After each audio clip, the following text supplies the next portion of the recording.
snön i meru esmeru ni ancestral laiedes tu la fu esconi stella ma tu onzuku like honeste ma like honeste is for more.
Sedan kaeru inu hime ya antanaku haku hamke luna vieskarabu so estela pu niatu oshihei hantenika amatu kantahe sinonika sira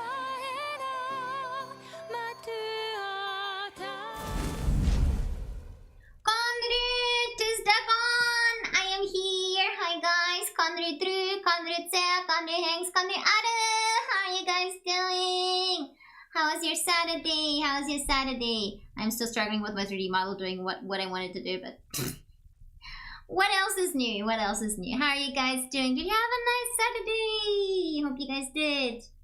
It was I need help. I need help. I'm wasting way too much time writing my fanfiction.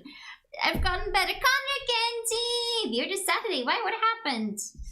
Like, I'm wasting way too much time. Like, I'm procrastinating on everything. It's so bad. I'm good though. Yeah, I rested a lot and I cuddled Merlin a lot. And Merlin has been so demanding as of late. It's insane. He just comes over and it's like, looks at me and goes like,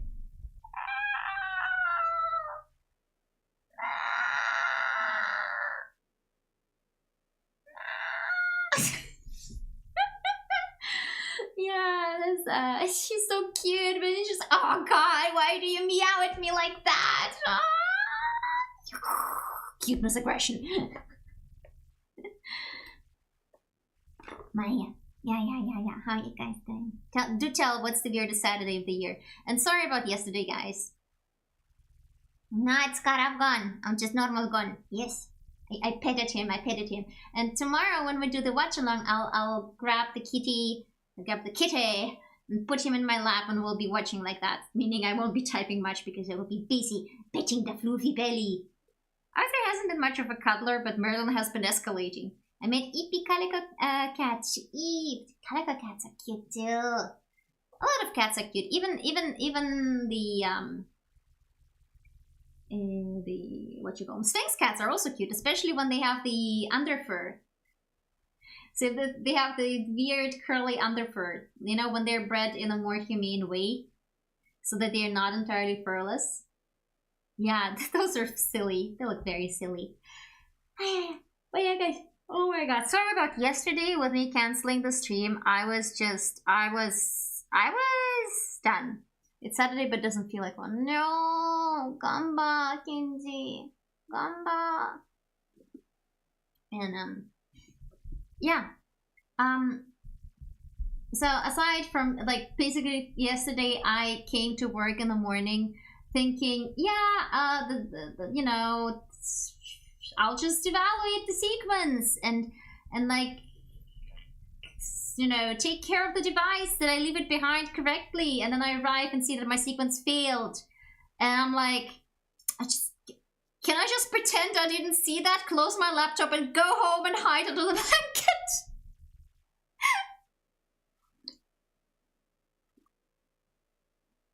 No bonk, don't bonk me. No bonk. Bonk is prohibited. Only I am allowed to bonk. So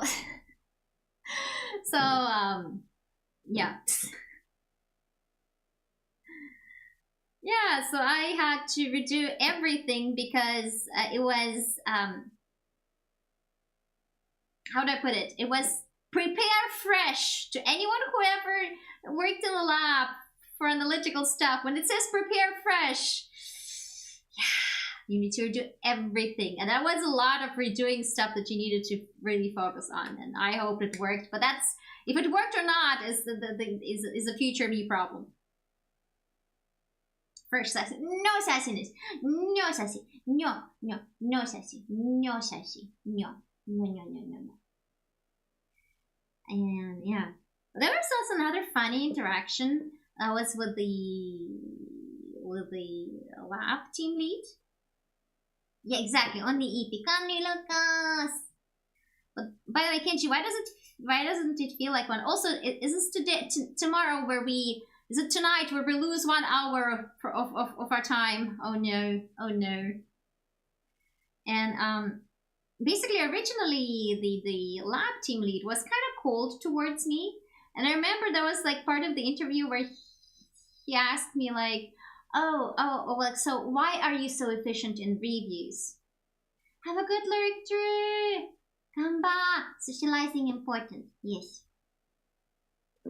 And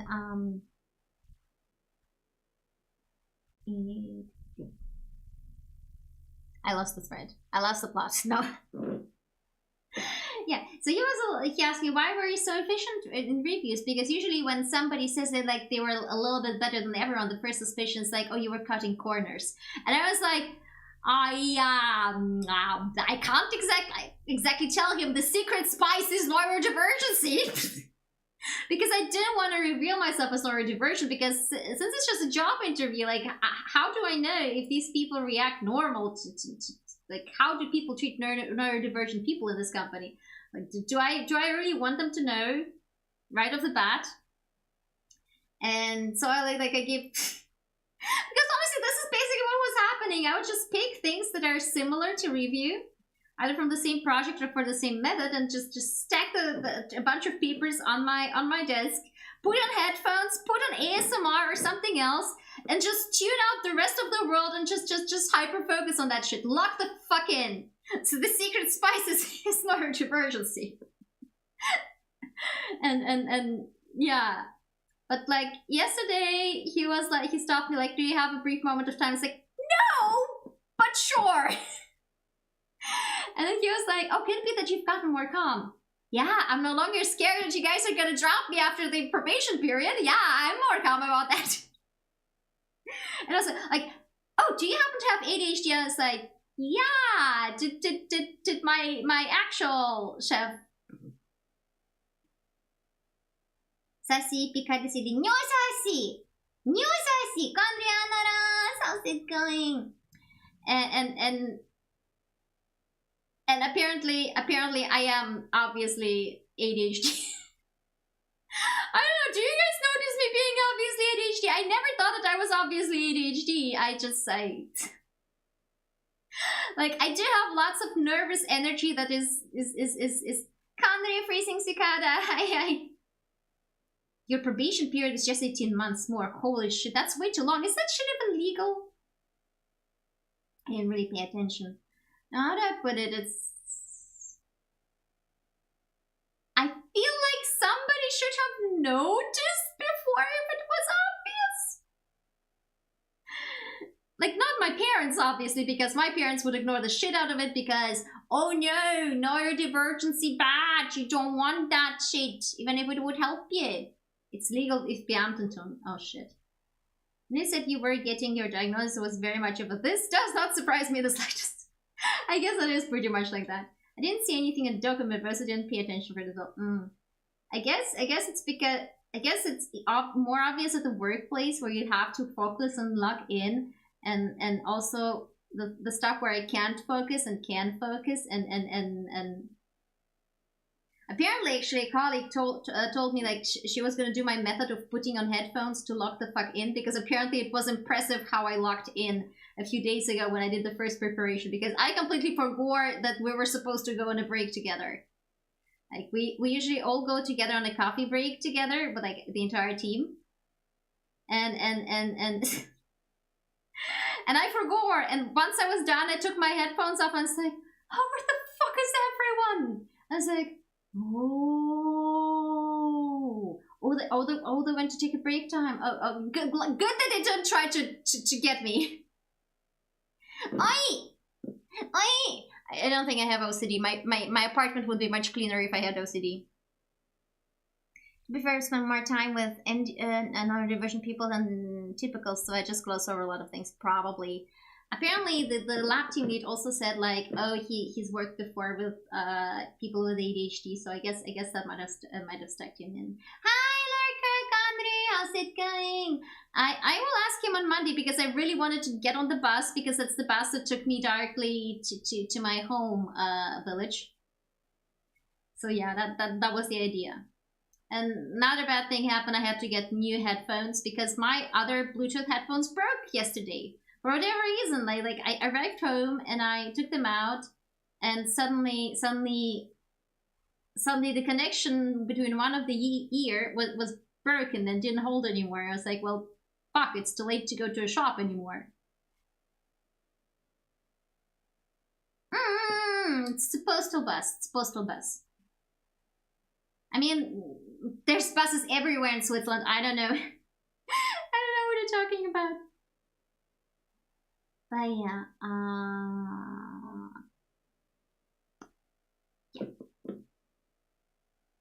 and yeah, I'll maybe ask him why how what gave me away. I'll ask the guy on Monday what gave me away. Because like nobody ever remarked anything about it ever before, but maybe because people at my I don't know how people at my first workplace with people. Well, no, they did kind of treat the guy with strong autism all right. So I don't know. I guess they would have treated me if I had neurodivergency normally too. But I was like, it was the tail. Oi! No, the tail does not mean ADHD. Nyom.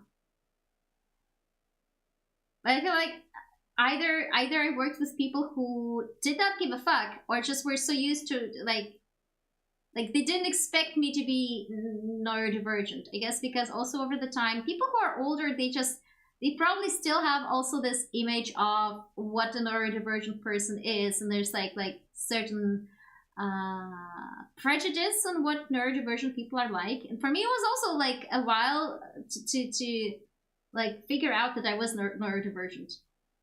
Actually, like Madi Yume, who has ADHD, was one of the. She's a VTuber. Was one of the people because she was talking about it on her podcast. That the podcast is no longer there, but during that podcast, she would talk about stuff, and I could relate so fucking hard. And then some other stuff that I stumbled over on YouTube, I said like, that sounds remarkably familiar. Why? Okay. And then the one time when I had to go to therapy, you know, guys, when I took 2 fucking months off from work to go to therapy, I told them, okay, since we're doing this shit, can we also do the neurodivergency tests? And that's how we got there. How we got there eventually. But yeah. When asked like how bad my neurodivergency is, like the lab team lead asked how bad my neurodivergency is, it's like, technically speaking, I'm barely on the spectrum. I like barely fulfill the criteria for ADHD. I just have lots of energy. No, so don't steal Theo. No, don't steal Theo. Thank you for the pats. No, but that's something I gotta say I respect that a lot about my former workplace. Is that in a way they at least I know that it's a very big company, and it's that when a company is that big, it's gonna depend from team to team. But what I didn't like at my other workplace, the one before my previous one, is that in some cases it felt like the people in charge did not put the money where their mouth is. They preached but did not practice. And my like you know the feeling that you get if you, oh my god, you need to take time off because your mental health is completely fucked, and then like, oh, you're gonna be treated like a freak when you get back and they're gonna fire you. No, it's like, oh, you're back, cool, we missed you, holy fucking shit, we have so much work, help us, Lyria. Oh my god, you're finally back, holy shit. That was my experience. Then again, considering the company is very big, and apparently I'm far from the first person to go to group therapy in that particular place I went to from that company, I assume that shit's more treated as more normal. Yeah, in my past company, apparently one of the main reasons why people leave the company is overwork. And that was not my reason, because God just really likes working. I most of the time it was a good, very good sort of stress for me. It's like, let's fucking go. That's also because I had some tasks which I was really able to lock in, and nobody was talking to me, and holy shit, why is my phone back at low battery? No, don't die. Don't die phone. Don't die iPhone. Oh yeah, what I want to say, that the headphones I got really cute headphones. You know, sometimes you get like annoyed that adults, they were like really cute headphones, but they were kitty sized. But then I found the correct Bluetooth headphones that are pink. Now I have my pink headphones. Yes, and they're perfect and pink. Yeah. Where are you pink headphones? Where are adults not allowed to have cute shit? This is such a millennial question. This is such a millennial thing. Why are grown-ups not allowed to have cute shit? We must rebel.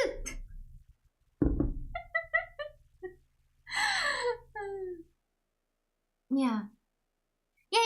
By the way, Anders, yes, it's the same type of buses, because there's a lot of industry around the place where I live in, and so there's a lot of buses that are specialized to drive people to their workplaces and back home. So the bus that I wanted to take really, really badly on yesterday, yes, is the bus that's like it's only in the morning and only in the evening, and it does not drive on Saturdays and Sundays, because it's a bus that takes people from their workplace home. That's the kind of bus it is. or it takes from home to workplace. Hi, Shell Conry. Hope you're doing well. How's your Saturday? I think it's pretty cool when there are buses like that. It's very, very considerate of the how do I put it? Gemeinde of the whoever the fuck arranges the buses. So yeah, that's pretty nice. But yeah, unfortunately, in the morning, I want to go to work so early that the buses don't start driving yet. Otherwise, I would have taken them. And the connection before. Yeah, well, that only works if you live close enough, Cicada. That only works if you live close enough. If you don't, you're reliant on public transportation, bicycle, or car, which I don't have any of the latter. So it is bus or train, or both. I don't have an own bus, no. Here's the thing, anyone who has ever traveled with me knows that I'm fucking allergic to buses. I hate buses. I hate taking buses. I like either walk on foot or train. But like for the workplace, it's fine. It's fine. But yeah, I remember that one time when I went to Kyoto, there was an option for me to take a bus to get to the next sightseeing location, and I was like, oh, it's just 1 hour of walking. Oh, fuck the bus. Fuck the bus, I'll just walk there. Bus slender. No, it's just, I guess as a tourist especially, I feel like sometimes it's like different. Hi Larry, Conry, hope you're doing well. I've been well. I've been resting. Honestly, yeah. Yesterday was lots of stress and stuff. Here, me too. I once got lost when I went to the school with a bus here in Netherlands and then came late for school. No. Honestly, also back in school, I had a really long wait home. Like, we had like 1 hour lunch break and I ate my lunch at home. And I think it was like 25 minutes there and back. So like I had like, what, 10 minutes left? 15 minutes left to get shit done? But I would never ever fucking take the damn bus. Mom gone was like, take the bus! Take the bus! You have a gear! Go take a bus! I was like, no bus! I don't think, have I ever gotten lost? I kept trying to get into the wrong bus in the morning when going to work. That too, because I'm like not awake enough, and sometimes the other bus arrives before mine. But when I was studying, I would take the tram. Right, I probably should not tell you guys what my alma mater is. I don't want people looking for me at my alma mater. Even though I do feel sentimental about my alma mater. It was a fun time. But honestly, working in this company right now, I feel like I, for the first time, can really relate to why people with laborantenlehre think the people who studied in university are fucking dumbasses. Because I saw fucking dumbassery myself. And I was like, bruh.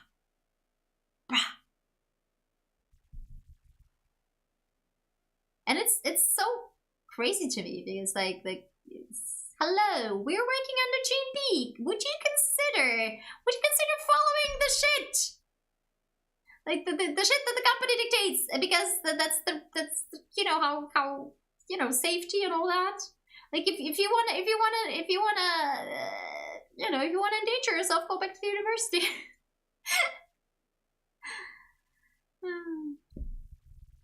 I mean, everyone's a little bit dumb. We're all dumb in our own little ways. It's like it's normal.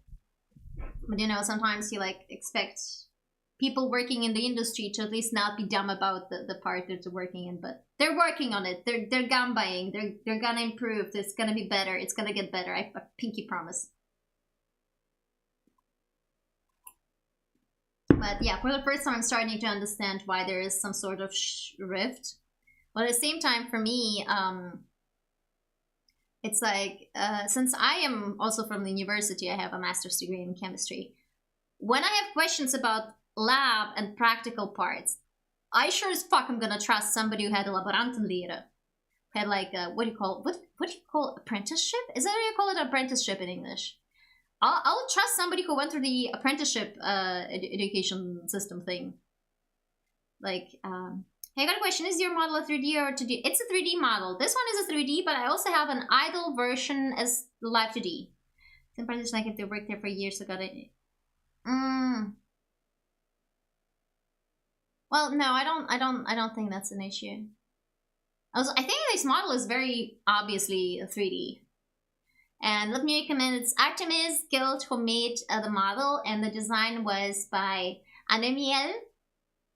We worked together on making my new design, as I really viewed it as Lyria, and I really like it.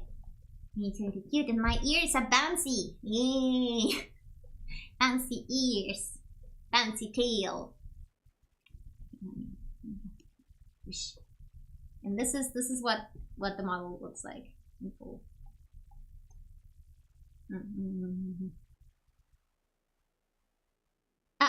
Artemis Guild made the model and the 3D rigging.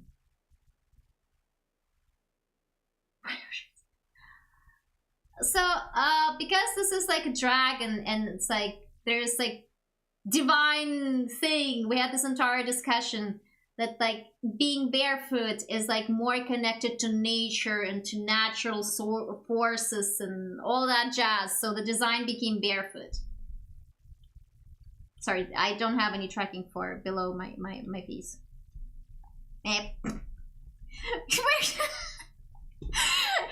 having a get done moment. Give me a second. Okay. Yeah. Exactly. Get on part 2. I was like, we're still going. Let me show you guys again what the character sheet looked like. Yeah, this was the character sheet that we ended up with after the design. Big important notice, very Peton.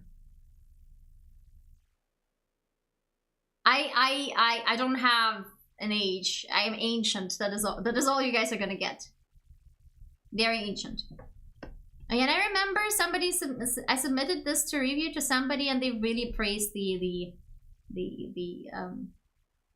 reference sheet because it's really well made. But it was made with the intention of it being used for 3D models, so Anna really went into exact details. Remove this. No, yes, exactly. Not the boing boing. Exactly. You get it, Shell. You get it, Shell. I don't really have a lore. Thank you, Larry. Yeah, it was like pick my 2 favorite colors, baby blue and baby pink, or like pastel blue and pastel pink. And it's like, I know they're basic, but they look good together, and I like them. And my hair's also kind of white, so we got everything. We got everything covered. Here's the thing, Virio. I don't really have a lore. I know this is like a dragon, but it's more of a self-expression. It's more of a self-expression, which is why the character is also designed to, in certain ways, be like me. So I'm flat, my model is flat. And I have what do you call them in English? Sommersprossen. I keep forgetting what the fuck they're called. What the fuck were they? What are they called again?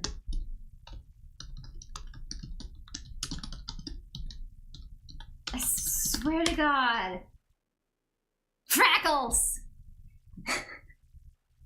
Yes, freckles on my face. Exactly, freckles. So if we zoom in, this was also like added as a design by Anne, is that we put dragon scales onto my face to simulate freckles. That was a thing. That was a thing. It was lots of fun designing this character. I don't have glasses. I used to have glasses.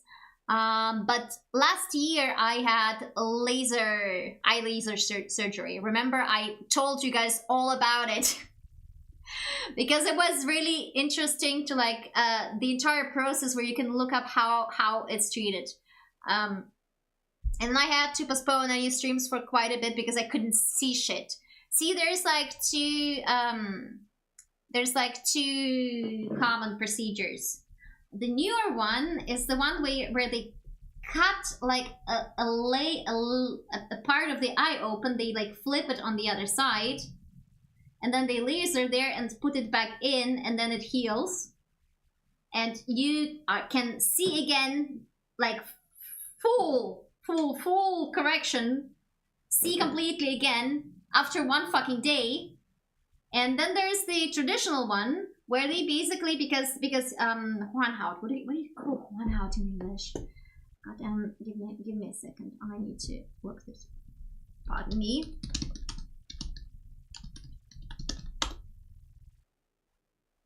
Cornea. So if your cornea is too thin, they cannot do the modern procedure. So they just, put your eyes. Oh my god, let me tell you guys all about it. So they put a thing into your eye to keep your eyelids from closing during this procedure. There's like a plastic metal thing they put in there to hold your fucking eyeball in place. It's brutal, guys. It's fucking brutal. Like, the entire experience was so interesting. I love this kind of shit. I mean, it was suffering. So it didn't hurt, but it was highly unpleasant. So, no, cornea. Cornea. Not cornelia, cornea. And yeah. And so after they fix your eyeball, they put you under the laser, and they just tell you to look straight ahead, which is funny because as the laser is working, you can't focus your eyesight anymore. So you're like, I want to look straight ahead, but which part do I focus on? Because it's like really fuzzy now. Cornea with an E, not an I. And yeah. And so the laser part, it didn't hurt, it was highly unpleasant, and also for some reason I could smell something being burnt being my eye, but the smell was a little bit disturbing. That kind of like when I was younger and got retainer with the molds, I felt like I was choking. And yeah. And the funny thing is, there was a guy who had like the same procedure as I, an older guy, an old gentleman with gray hair. Not too old, but like, he had gray hair.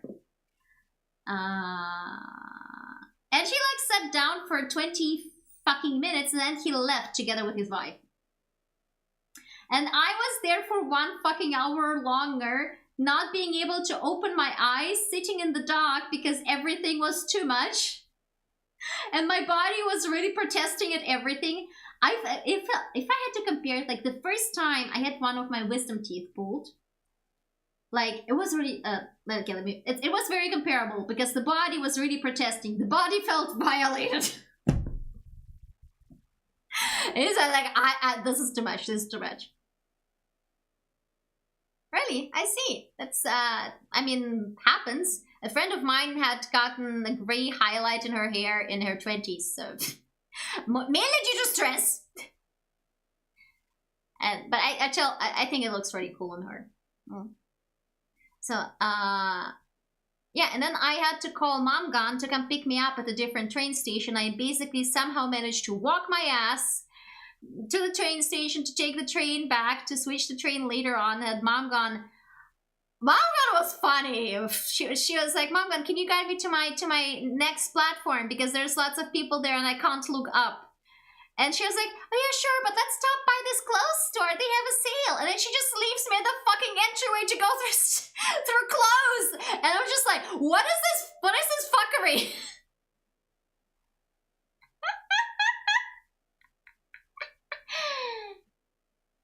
You managed to work the rest of your body there too. Eventually, I made it home. So after the surgery, they put in protective lenses, but they aren't like custom, so they're like really oversized, so they slide around a bit. And you also get like drops and like antibiotica and whatever shit you need to take. I don't remember. Like you get stuff prescribed to put into your eyes. And like the first day, I basically stayed in bed. I stayed in bed the entire first day because first of all, I couldn't fucking see. And second of all, my body was like, nah. Eventually, it got a bit better, but I couldn't go back to work during the first week. And unlike the other procedure, you don't get 100% eyesight immediately. It takes like 2 to 3 fucking months to get your 100% eyesight, which was funny because like halfway through, I had gone to see Lion King the musical with a friend. And we were sitting like pretty far away, and I was like, well, too bad I can't see the actors' faces. Yeah, eye drops, all kinds of eye drops. Medicine. When I named the medicines, I meant the medicines were in form of eye drops, obviously. They weren't like taken orally. You needed to put them into your eyes. But yeah, eventually I was able to get back to work and I had to reduce the resolution on my screen to make everything bigger because I couldn't see shit in the screen either, because under the normal screen resolution we have these days, it was like, oh my god, we're back to the ye old days of Windows 97. That's what it felt like. That was funny. It was funny. It was fun. You guys know what kind of shit I consider fun. I don't really, I don't know if that's how it actually works. Maybe it does. Maybe it does, how it works with babies. But yeah, no, I could see, but it's like, it was like really not sharp. That was funny, because it was recommended to me by a colleague, but she, unlike me, could get the modern procedure, and for me, they told me, yeah. No, but I felt very naked without my glasses the first few months. I know actually Dad Gone really hated the fact that I had to have glasses, and he tried to convince me to wear different type of glasses that are like frameless. But when I was wearing glasses, I really like glasses with a thick frame, like squarish with rounded corners and a thick frame, because I felt like they made my eyes bigger. And they also felt like more like a shield. It felt like you had a shield between yourself and the world. The glasses will protect me. And being without glasses, first it felt like my face was really weirdly shaped. I mean, it was obviously still me, but... And it felt so barren. Like, oh my god, I don't have anything to protect me from the world. It's terrible, chat. It's terrible. But I also got used to it. I mean, I wasn't always wearing glasses. I got glasses. How old was I? I was still in school. But, I think I was 18 when I got glasses first, because the reason I found out I needed glasses is because I needed to get my driver's license. Do you ever have the phantom glasses? At first, I mean, it's been over a year now. It's been over a year now, so that's fine. But at first, yeah, that's how it felt like. Like I would occasionally, like in the first few months, I would occasionally like catch myself trying to, you know, move my glasses that aren't there up. Yeah, it was there. The phantom glasses. And I felt so stupid whenever I did the gesture. It's like one of those, where are my glasses? Where are my glasses? Oh, they're on my head. Oh yeah. But it feels nice not to be as vulnerable with the glasses thing. Also, I did try wearing lenses, correction lenses, but because I thought, oh, I'm fine with the colored lenses for cosplay. And then I tried to corrective lenses and like, oh, they're really soft. You can't tell they're there. Yeah, that's the problem. That's the problem. I can't tell they're there, so I can't get them out of my fucking eyes. After that one time when I spent over 30 minutes trying to fish out the fucking lens out of my eye, being stressed, wondering if I should be going to the hospital and ask them to remove the lens for me because I sure as fuck can't, and I shouldn't be going to bed with the lens still in my eye. I said, you know what, I'm good. But I did also get a tool on how to remove lenses. It's like, it's I need to find, I hope I still have it because then I could use it for cosplay, just in case. It's like a rubber pin set, and you place it onto your eyeball and you just press it down onto the lens, and you just squeeze it, and then you should be able to pick up the lens. That still takes practice though. What do you want? I don't think I'll need them as a toggle, but like for like a Live 2D model, I can just slap in any glasses that are available as an asset if I ever felt like it, but I don't particularly feel like it. I don't feel like glasses are necessarily part of my identity. Dragon is though, because remember you guys, I had like an entire journey of self-expression. So to me, my model is more about self-expression, right? And I like elf ears and white hair, and I also like dragons. Originally, you guys know from my previous dragon model before I redebuted this Lyria, I had a different set of horns because they were inspired by Breath of Fire 4 half dragon form horns. Because I really, for some reason, I really love the peak design, guys, peak design. And so this was a different decision because we were talking, like we were really discussing professional stuff like silhouette, recognizable silhouette, and obviously uneven horns isn't something that happens very often. So we ended up going with these. I'm not totally blind, but only short sight. So when I had to read off the board, it was a nightmare. So also the migraines. So I started out with like minus 1.5, minus 1.75, but like it got so bad that I had minus 1.5, minus 1.75, and it got as bad as minus 5 and minus 5.5. And at that point, I said like, well, I think getting laser corrected is a good choice now. It's about time. But I also remember I had a maître, my instructor for fencing, back when I did fencing. He had motherfucking minus 8 on his eyes, and I have no fucking idea how do you live like that, bro? Minus 8, what the fuck? I think the dragons and the cat model are cute. Thank you. The cat is because I also like cats, but I don't think I'd make a good cat girl. I feel like dragon suits me better than a cat. I'm the gone. Yeah, BT blow by those basically. I feel like dragon suits me better because of I feel like I have a fairly strong personality. Maybe that's ADHD. Yeah, I know, right? That's crazy. My favorite part, everything. I love it. I love my model. I mean, it's something that we brainstormed really hard with Anime and different elements, and there were different partial designs. Do I still have them somewhere? I do wonder. No. Give me a second. Is there somewhere? Let me see if there is somewhere. Did I save them somewhere? I am sure they exist somewhere. Somewhere. Somewhere is a good point. Is it maybe here? Oh no. Did I? No. I could swear I must have saved it somewhere. Why can't I find this? Oh, there it is. There it is. Found it.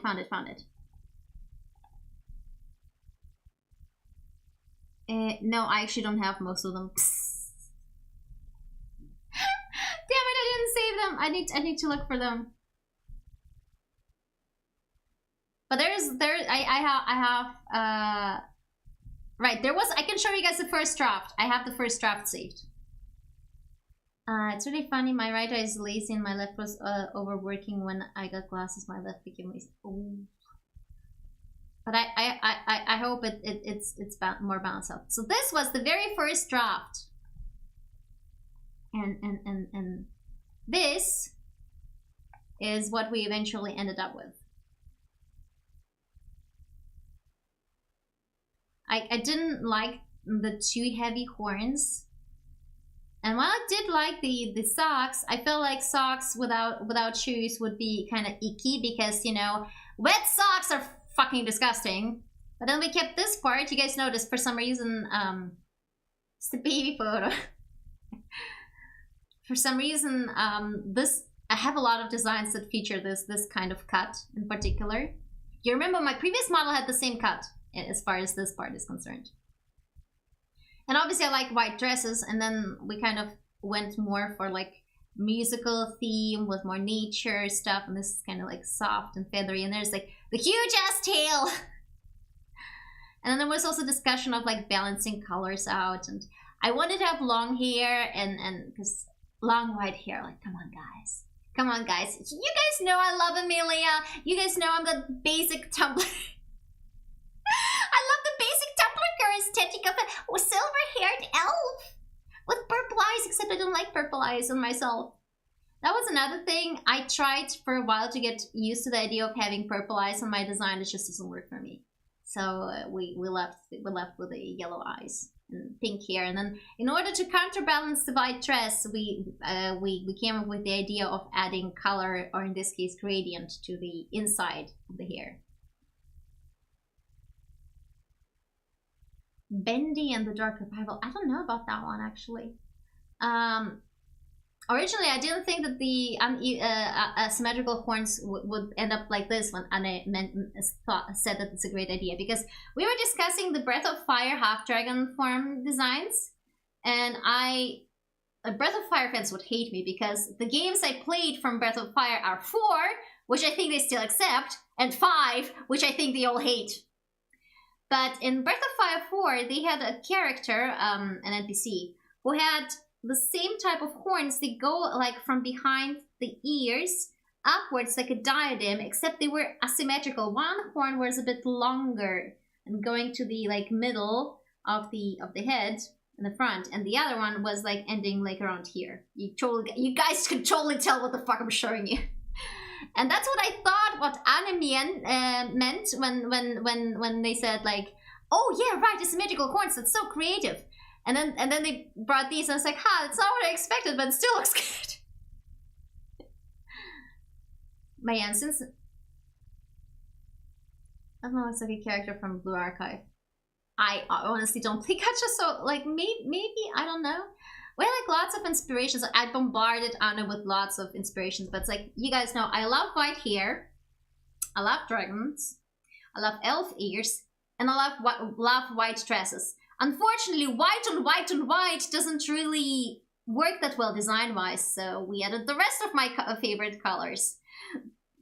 Pastel blue and pastel pink. So we have the basic Tumblr girlies. I never had a Tumblr account, which is funny. Oh, I don't know. When did we even start? When's the first stuff? Maybe I can tell, but when I saved this. So February 2024 this, and heck, like about 2 months, 3 months to get the design done. Because when I first got the first draft, I played around with it to see if I could find something. And then from there on, like, experiment something on my own. And then we went on to this. And we actually struggled a lot with the color of the dresses, because there was like discussion of making it like sunset colored. But for some reason, the sunset colors didn't really align with me. The thing is, you can't have sunrise that is pinkish red and dark blue. I see that shit when I go to work sometimes. I saw you have Jujutsu Kaisen on your channel, so that's the white hair. No, my love. I am older than Jujutsu Kaisen, okay? My love for white hair predates that. My love for white hair happened when Inuyasha happened, okay?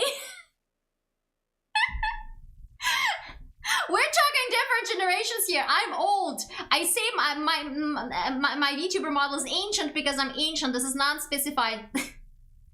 This is not specified for the fact that I'm not ye 20s girly fresh VTuber making big career plans. No, I'm fucking old and I'm just here for funsies. Look, I've been doing anime song covers for over 20 years. That should tell you everything. I'm young at heart. I'm young at heart. Or maybe it's just ADHD, I don't know. No, actually I was about to do the reaction to the Jujutsu Kaisen video I found. Give me a second, let me remove this shit. First of all, Gojo is not even my favorite character, okay? Okay, I just gotta establish that. There is a short, but that's like, would you rather, so you have to pick between two. And I have survival instincts, so... I got a really funny comment. I was like, oh, basic e-girl behavior, picking Gojo over Sukuna. How about I pick whoever doesn't kill me? So that sounds great. Sounds like a great survival strategy. This is how I feel about a lot of these would you rather videos. Thank you. Yeah, it's been like 22 years now, I think. Yeah, about around this time. I think I started in spring 22 years ago. Yeah. On my old channel, there's actually anniversary cover releases before I rebranded to Lyria. And I'm still fighting with Sounddrop to get my 3 newest covers released on Spotify, but you know, we'll figure that shit out.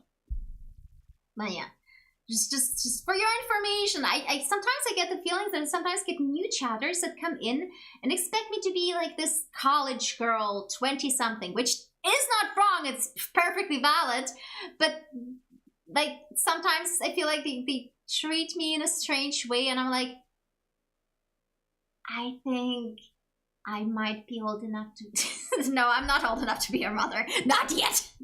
We're getting there eventually. I'm the auntie. I'm the auntie gone.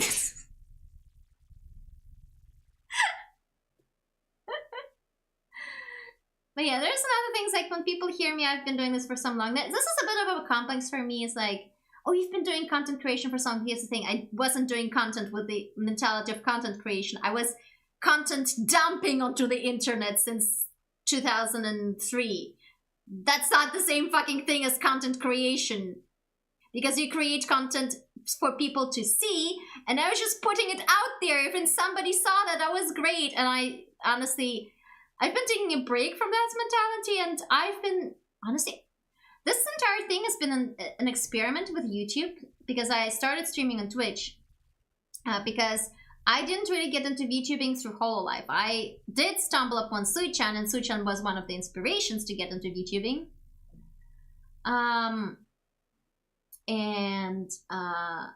But the people who actually made me want to try out VTubing, like really like also streaming and not just using an avatar for singing, were actually Porcelain Meat and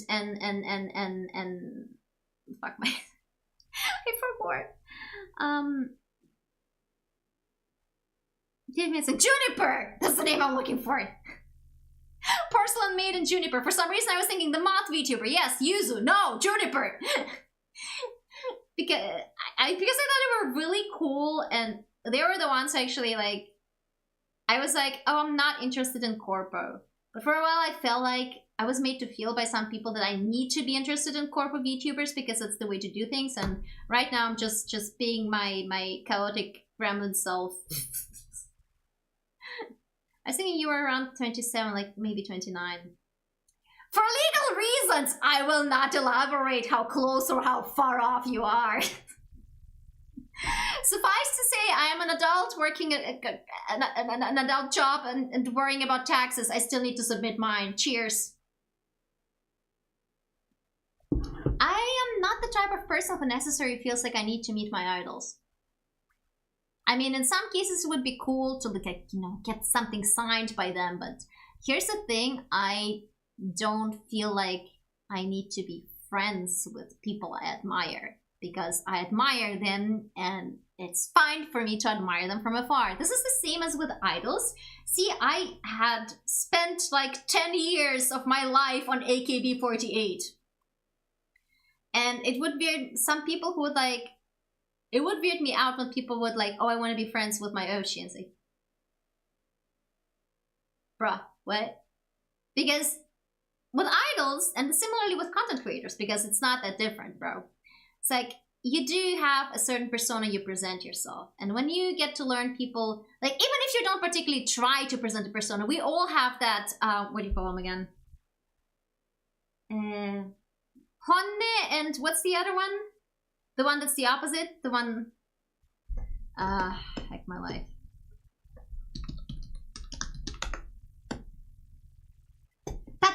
Tatemae. Everyone has it's Japanese terms. There's a little bit of, everyone has a little bit of tatemae and honne, and especially like in idols and like content creators, they do have a certain personality you end up displaying. Even if you're like being genuine, you still have this thing. You're never entirely. You're not gonna be the same way like at work, the same way you're at home with family, right? Even if it's close enough. And I feel like with idols and similarly with content creators, like, do you really want to know them? Like, I feel like it would be really cool to meet personal meet and get stuff signed. Maybe go to if I'm ever at a convention and they ever have like a panel. Sure as fuck, I'd love to. But do I necessarily want to be friends with a person I admire? I'm fine with not. My thoughts is like, you treat the VTubers as friends if they're going through things. I feel like the internet has created this interesting parasocial situation where you can have a connection that so first of all, parasocial connections is not necessarily toxic. It can be and is done by many in a way that's perfectly. Okay, it's too fresh to say that it's perfectly normal, but without, the connotations of things being bad. But I can worry about somebody I am not close to because I generally feel like people should have a good life. People should be safe and sound, and you can worry about people this way. And you can maybe listen to them if they want to vent. I personally try not to trauma dump and vent too much at you guys. There was a time where I was like, mental health, go brr. But I hope I wasn't venting too much to you guys because it's not my idea to burden you guys too much. And so I feel like there is a need to, like, you are not the people who need to be there for me. Like, I want you guys to have a good time when we hang out. And oftentimes I found it's something that's, I don't know if you guys ever noticed, you guys might not have noticed this, especially the people who have been watching me for longer, but there were times when I was doing absolutely shit on the mental health scale, but then I would turn the stream on, maybe you would notice something was a bit off initially, but then I would get the ball rolling, we would stream, we would all have fun. And by the end of the stream, I would be doing so much better. Even if I didn't talk about anything of that, especially if I didn't talk about anything like it, just being around you guys, being around my Tomonyans was already enough. Even if it doesn't have to resolve issues. I was doing so much better after the stream. I don't know. There's people who feel like streaming is more of a burden on mental health, and to me, a lot of times it actually helped me get better, at least temporarily, on some issues. So I don't know if any people who have been longer viewers of mine notice that. I think some people notice it. Yeah, like, And you don't have to explicitly talk about the issues that plague your mind. Sometimes it's the company, as Sarah says. It's a little company, and you hang out, and I play games, and we all hang out, and we chat, and it's fun.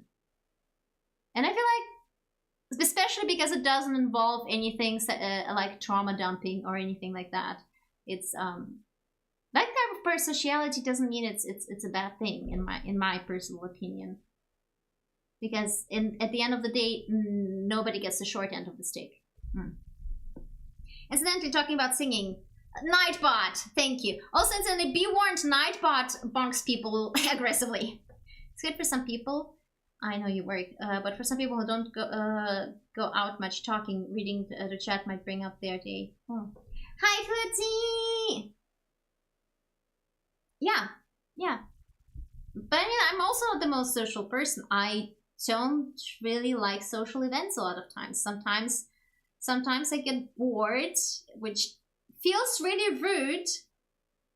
And sometimes I just run out of social juice. I am an introvert at the end of the day. Even introverts have their need for social interactions, but like, how do I put it? But sometimes the battery runs out, and you're like, I want to go home. I want to go under blanket and cuddle cat. Like, I don't hate any of you, but my battery ran out. And I remember the first time I realized as a kid that I was an introvert. I didn't know that that was a word. It was so funny. I think it was also like a little bit ADHD. I was like a kid, I mean like really a child. I was talking to my cousin, and I was talking really excitedly, and then kept going, and then suddenly my battery ran out. And it's like, okay, I'm tired, I'm gonna stop talking. And it's like, I'm tired of talking, and I guess it came over, it's like, I'm tired of talking to you, and it's like, no, I'm generally tired of talking. And it's like, wow, that's rude. I was like,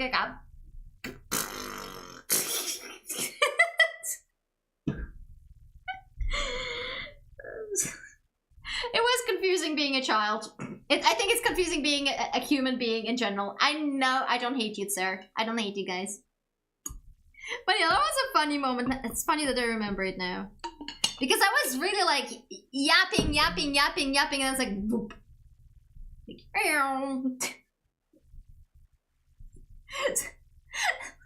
there wasn't even a warning that that the battery's low. It just fucking turned off. So yeah. Oh, but it's funny. We actually had a recent. My colleagues at work, actually, most of them don't know about the Myers-Briggs personality types, which was funny. Because there's this joke online that apparently the MBTI personality types are like horoscope for men. So women prejudge people based on horoscope, and men, especially in dating context, prejudge women based on MBTI. Usually situations when you talk about something and you you can't for hours. Like those phones showing 30% batteries and shutting down. Exactly, that was about it. But no, I was really a little kid. So it was like my first time being confronted with my body and my brain reacting that way. It's like, okay, I'm tired. That's fucking weird. Talking about JJK's unstoppable force. I have not even talked about JJK properly for the entire hour I've been yapping. Come on, give me a break. I just had to notify that Gochu's not my favorite character. Yuji is my favorite character. Honestly, I the worst part is another study where women judges you in the first. No, look. If you watch JJK, think about the introductory episode of Nobara. There's Nobara, Kugisaki Nobara is the reason why I think Gege might be a woman. Nobara and Maki. Because especially Nobara, the way she's written, just like, can men even write women like this? I mean, they probably can, but like, what are the chances? Because Nobara is such a girl's girl, and she's like, she's such a...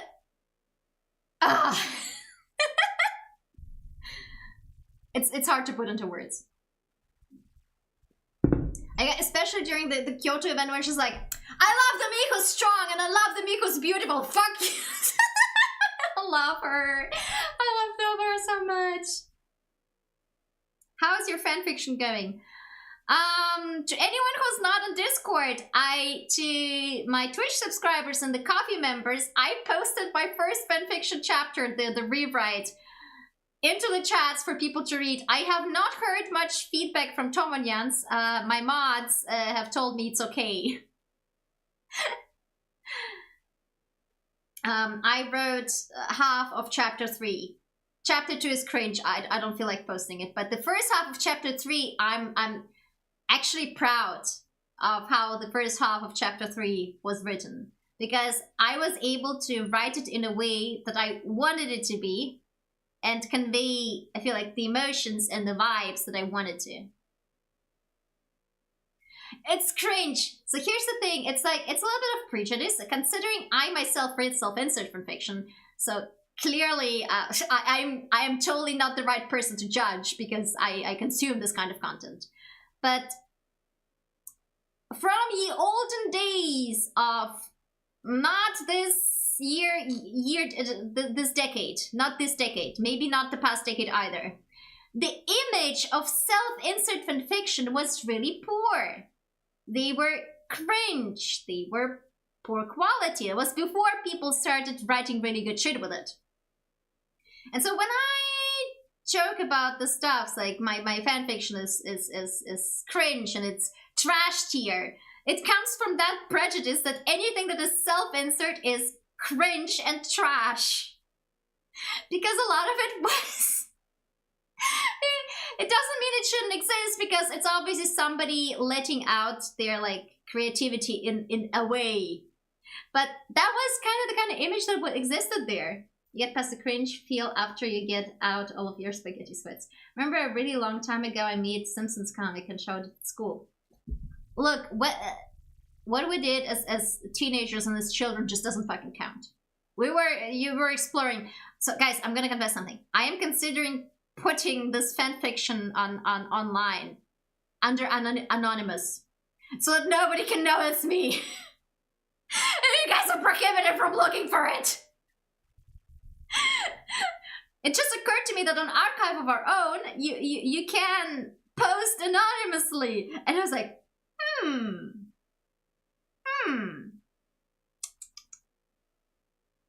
So you're saying I could post my shit cringe fest on there and nobody's gonna know that I'm the one who wrote it? Hot damn! Because in a way I do want to receive some feedback, especially like for improving my writing. I don't know why I'm suddenly so much into writing. Because I'm procrastinating, so I think these kind of people have the best confidence to post these. Oh no, who's Lyria? No, here's the thing. Your name is really gonna show up as anonymous. It's not gonna show any name at all. You're not gonna get a username. It's gonna be posted as anonymous. I mean, I don't think anyone from the Discord frequents Archive of Our Own much, and you guys are prohibited from looking for it. Should I actually publish it there? And I'm not gonna tell you if I will or not. Enjoy the breadcrumbs I have given you. I have given you the first chapter that is cringe as fuck. I mean, it's much better than the previous stuff. Because here's the thing, the difficulty in writing this is like, when do you set the actual action taking place? You guys remember how I said I was writing the prologue, and the prologue is like 30 keywords or something, but it was 18 keywords. I don't know. I don't remember how many keywords it was in the end.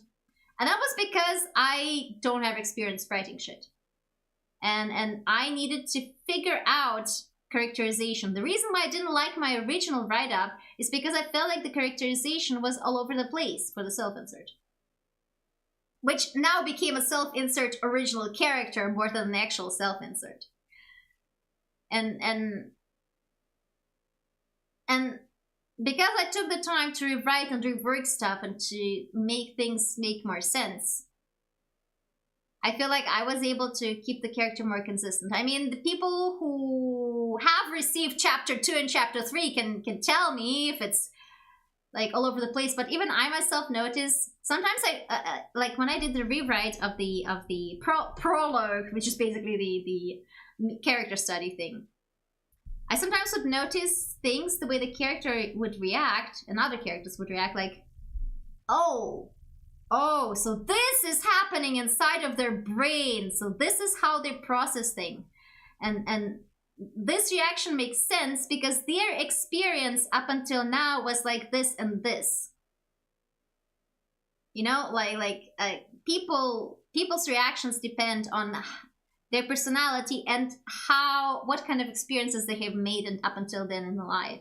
And that is very important. And the thing is, like, a lot of self-inserts, especially in JJK that I've read, they basically dump the characters. Okay, I mostly read Sukuna self-inserts because they're funny. But those mostly just dump it at the start of the manga, and that's it. There's one that dumps them back in the Heian era, which is was really funny. Made me think, oh, that's the kind of shit I want to write, tonally wise. And I thought, like, it would be interesting to put a self-insert rather than at the start of where the shit happens. To put them, you know, like, imagine you just were reborn into that world organically. You see that a lot in webtoons and manhwa. And a lot of times, the stories gloss over the growing up part. To me, it's like, it really depends. And in my self-insert, the reason why, this is my justification why my self-insert is so fucking unhinged. Imagine you're an adult, and then you're forced to pretend to be a child. Not just for a week, a month, but like over 10 fucking years. And then once you're done going through the childhood and being surrounded by little children who, like, and adults whom you're trying to make suspicious of you, then you're also surrounded by fucking teenagers.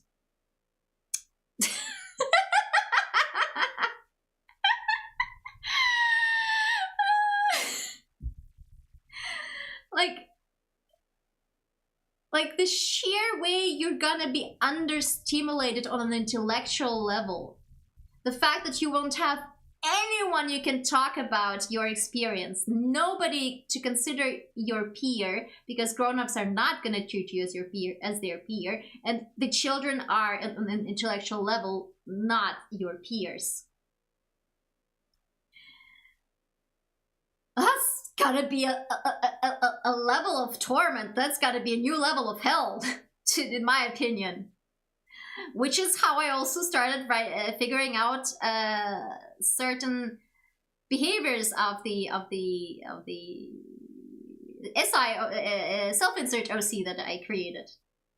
Like going through that is like, especially in JJK, because if you self-insert in some, like say Naruto, and Naruto fix the time travel stories. You see the characters can fix shit pretty early on, right? The action starts fairly early. In JJK, depending on who you self-insert in, you're fucking useless! You're fucking useless! You can't do shit! You can't do shit! Or, you're worse than useless, meaning if you start interfering, you're gonna make shit worse! Kanye Lurker, JJK is Jujutsu Kaisen, I'll leave it to somebody more capable to explain what it is, but if you go into it expecting Naruto, you're wrong, and prepare to suffer. There's gonna be a lot of suffering, like a lot of suffering, and a lot of trauma, and if you have a favorite character, I'm very sorry, they're gonna be dead, probably. High chances are that at least one of your favorite characters is gonna die. There's gonna be a lot of death and trauma and and you have to have a certain level of masochism to love this type of stories, I guess. I think the easiest solution would be for Pokemon, yeah. I don't know if Danganronpa would really compare it. It is a shonen, but like, how to put it, I went into reading JJK I started watching JJK. So here's the thing, I watched the season 1 pretty late. I watch everything pretty late. Yeah, the trauma just keeps piling up. You think trauma ever stops? Also, I'm just gonna summarize this way. You know how in the old shonen, like Bleach and Naruto and One Piece, people complain about things like filler arcs, right? Well, JJK fans would like to have a filler arc. Thank you very much. Please give us a filler arc. Which is not gonna happen, but this is really like, what? A filler arc would have been great. Just one arc, and it could be like one episode. This would be fine. So we're seeing your favorite character dying. And they just keep dying, and it just keeps dying, and it won't stop dying, and they won't stop dying. Exactly. That, like, I think everyone who read JJK felt like a filler arc when we get to see the characters just interact with each other without there being so much death and suffering. It's like, it's not even a hot take at this place at this point. I feel like everyone in JJK fandom has accepted that, yeah, probably a filler arc, like one would have been fine. What's more, Mappa are fucking sadists. Mappa are fucking sadists. I went in blind, so I heard it was really popular, and I went in blind watching season 1. First of all, I used to struggle a lot with watching anime because I was faster at reading manga. Yes, no, please don't. I think the closest we got to a filler arc was Juju Sampo. And I think that's the only thing we're gonna get. And so, I used to struggle a lot. Because, as I said, it would be easier for me to just read the manga. With JJK was the opposite. Like, I started watching it, and I could not stop because the pacing in season 1 is just so fucking good. But then I also went in blind, and JJK is a shonen manga. So I had certain expectations growing up on the big 3. I mean, I mostly ignored One Piece, but you know, Bleach and Naruto, and Full Metal Alchemist, which also has trauma, but not to this extent. And then that arc happens, you know, where you finally realize that Mappa are fucking sadists. Anyone who knows. Yeah, okay, I'm talking about the Junpei arc. And you know, when you come in, after you know Naruto being one of the shonen you read, you had certain ideas which proved to be entirely wrong. And Mappa did not make it any better by putting that particular shot into the opening. No, they knew what they were doing. They knew what they were doing to the anime watchers. And manga fans definitely knew everything in advance, but the anime watchers, oh, we were blindsided as fuck. We went in blind, and they got us. Mappa was probably, ha, got him. There's some manga and animes when there's too accurate, like when anime. By the way, JJK Slice of Life spin-off. This is why fanfiction exists. This is why I think JJK is as good as it is. Like, sure, obviously there's plenty of flaws, but JJK is a story that makes people want to continue interacting with it because it's really a lot of stuff. But there's also a lot of stuff that Gege didn't tell because the story is over from the narrative point of view. That's why people get inspired to write fanfiction, and meaning they keep the series relevant. And this is a very smart thing, and it's hard to do that on purpose. Also, manga. So here's the thing: as far as the first season is concerned, the anime really elevates the source material. I'm gonna go ahead and say, and just blatantly, especially in the first arc, the beginning is really elevated through the minor changes they put into anime. The changes aren't even the dialogue, but like the visual changes on where things take place. It's really elevates it a little bit extra. I could make a PowerPoint presentation about that shit. Like adding the Kotsuage ceremony when during the scene at the crematorium. Like in the manga, they're just sitting in front of the crematorium. But in the anime, there's this entire kotsage ceremony, and Yuji is alone. There's like so much more conveyed through simple visual storytelling that's not done in the manga, where like, yeah, it's really elevates the material. Season 2 is a little bit worse in that part because it's not, there's 2 seasons out right now. There's 2 seasons and 1 prequel movie, which is really cool. Really cool. GGK has a prequel that is like 1 volume long. GGK 0. And the movie is really cool. Season 3 is in the works. And I don't expect it to be done before the end of the year. Because MAPPA, what they did to the animators during season 2 is, should not be legal. But, yeah. I'd rather people stay sane and safe and healthy, the ones who work on the animation. Yeah, I mean, it's a prequel, obviously this is gonna be Maki there, but we're gonna get a whole lot of Maki in season 3. Like, the perfect preparation arc, like, there's a huge pile of Maki depression there. You're gonna get lots of Maki in beginning of season 3, first half of season 3. You're gonna get lots of Maki. Depends on how far. If you don't want to do the entire Culling game, the perfect preparation in the Culling game arc in 1 season, you're gonna get lots of Maki in general, I think. I don't. Well, she wasn't. No, the entire Naoya fights.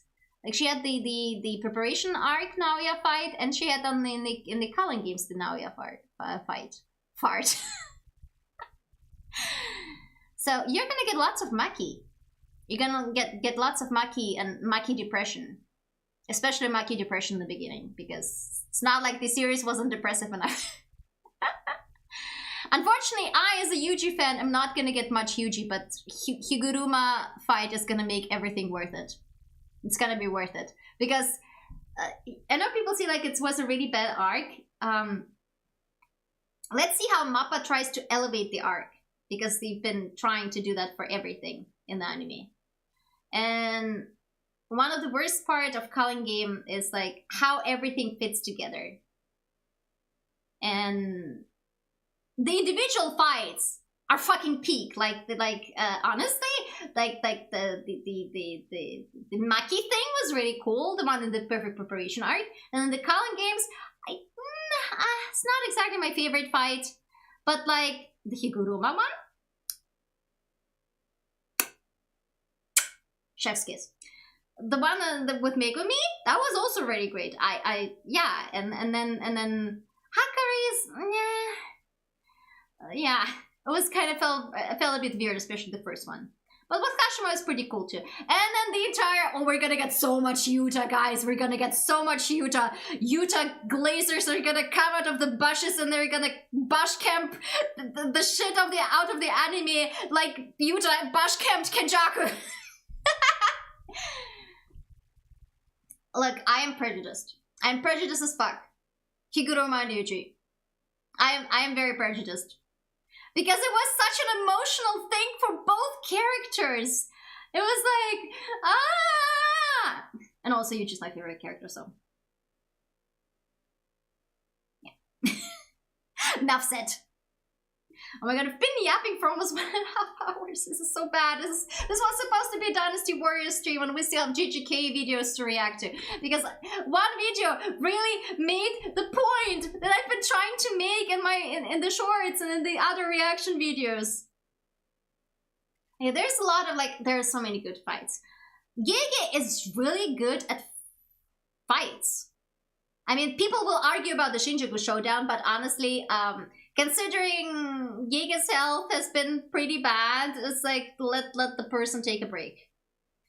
And since I didn't read it when it was released, I didn't go through the suffering the fandom went through. I read it in 1 bit, and I was fine. I was fine. And I mean, there were some absolute highlights. I'm not gonna spoil the highlights because I'll just say Yuta. That's one thing that Yuta did where my reaction was the same as Sukuna's. Like, Ayo? Maybe maybe Dynasty Warriors was a filler arc made along the way. Oh my god, guys, there was such a funny short from this one author on YouTube that's like, I feel like it explains a certain character trope I generally enjoy as like, I am seeing the threads throughout the time. There's a certain character trope I really enjoy in fiction. And it has something to do with that short I posted on the Discord. Guys, I'm gonna take a break. I'm gonna take go to an idol meeting is what it's called. Come back and then we'll do the JJK video reaction on Dynasty Warriors. I think I've yapped enough. I think I've yapped enough for the moment. See you guys in a bit.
Okay, I'm back. Give me a second. I need to set things up.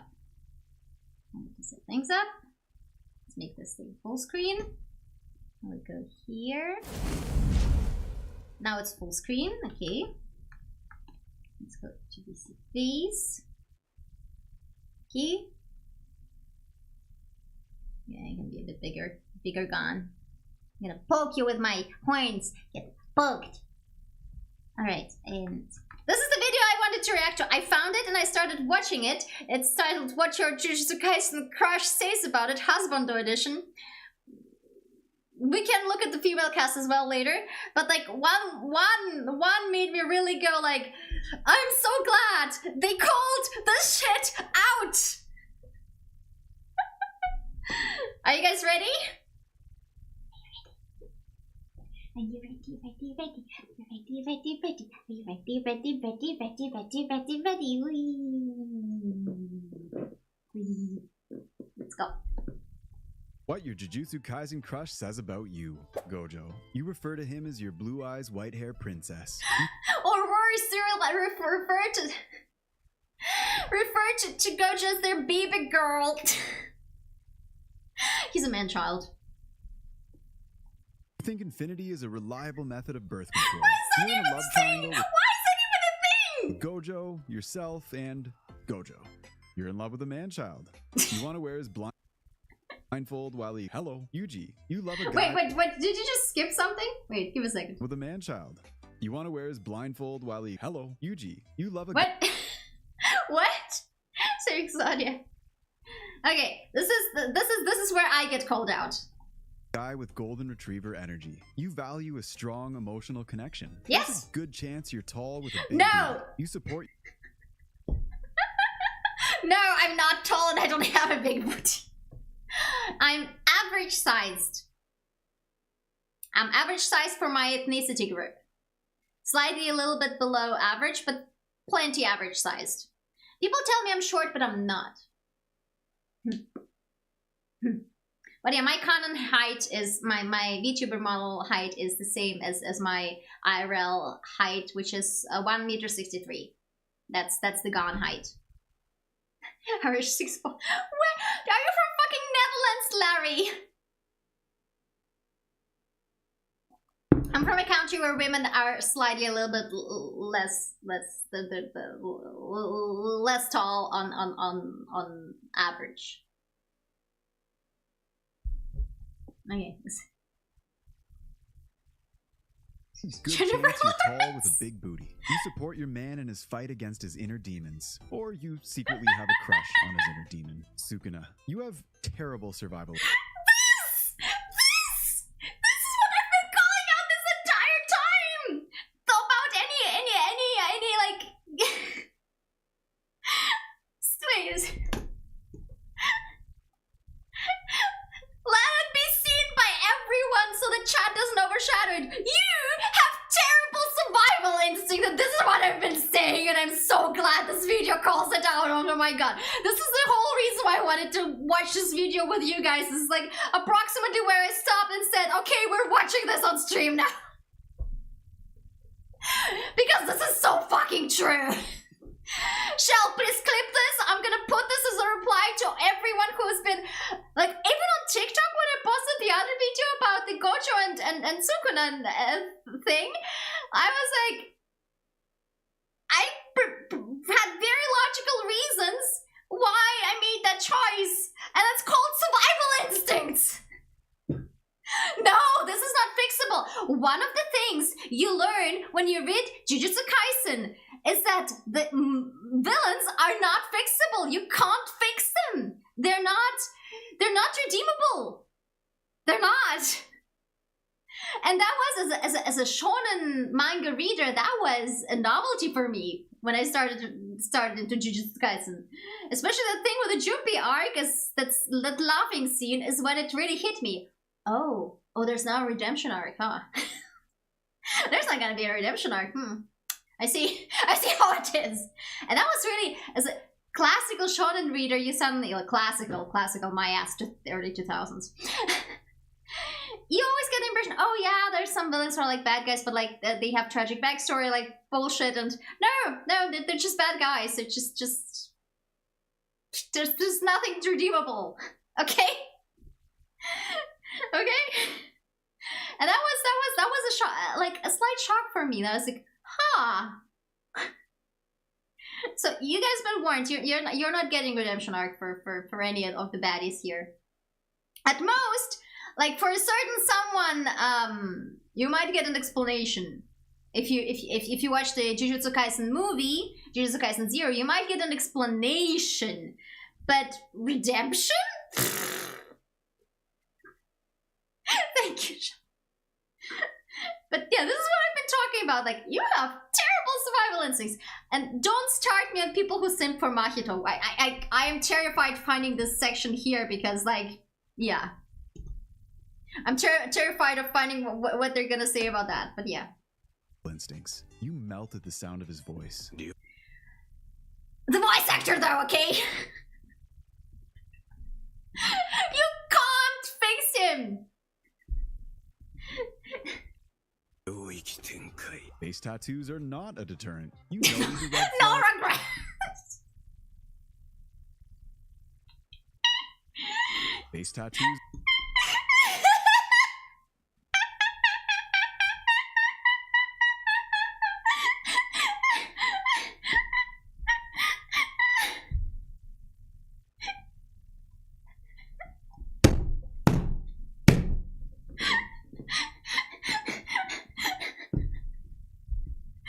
Peak. Are not a deterrent. You know he's a red flag, but you're colorblind. Yeah, that's what I think. That's what I think about people who comment me that shit. Time to go. He called you a maggot. You thank him. You This is such a call out. prefer your relationships short-lived. And by short-lived, they probably mean your own life. Megami. He smiled once, and he's lived rent-free in your head ever since. You want the secret to his long lashes. It's my girl's genetics. I mean, come on. You love a guy who's calm, cool, and collected with a sprinkle of onion. Or you just Sparkles want editing dogs. is great. Toge, you believe in the power of wholesomeness. You know he'd keep you thoroughly entertained over text. A well-placed is enough to melt your heart. Yeah, this is how I imagine most Toge fans are. You'd let him curse you just to hear him say your name. Panda. Kung Fu Panda is your favorite DreamWorks film. You love a man Probably. with personality. 3 to be precise. You're a furry. Or You're a just love pandas. Yuta, you see a tired, soft Okay, but you just a green flag though. boy with a little anxiety and think, is this my spirit animal? You're into guys who will treat you right and eliminate those who don't. You self-insert as Maki, but your obsession's giving Rika. Oh, this is an absolute brutal call out to Yuta Sims. This is such a brutal call out. But your obsession's giving Rika vibes. Kokichi, you fall for personality and looks are just a bonus. You probably want to drink his bathwater. What the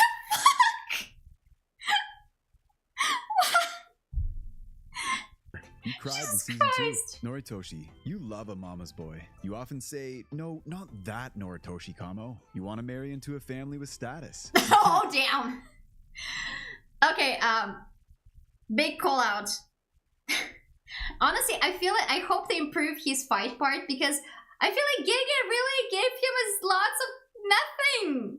I feel like he deserved better. I don't really care about him much as a character, but I feel like he deserved better in that fight. So Mappa, please. Mappa, please. Please, if you guys have the power to elevate fights, then please use it for this. We'll get enough Maki glazing. Give this boy and whoever is a fan of him, because I can't imagine there's many. Something nice. Round out his character a little bit more, because it felt like his character was a little bit dirty there. Wait to see Mappa's barber skills. Toto, you're a woman of culture. Mappa's barber skills. Toto, you're a woman of culture. Well, personality looks such a supposed to called out. Wait, is Mikamaru your favorite character?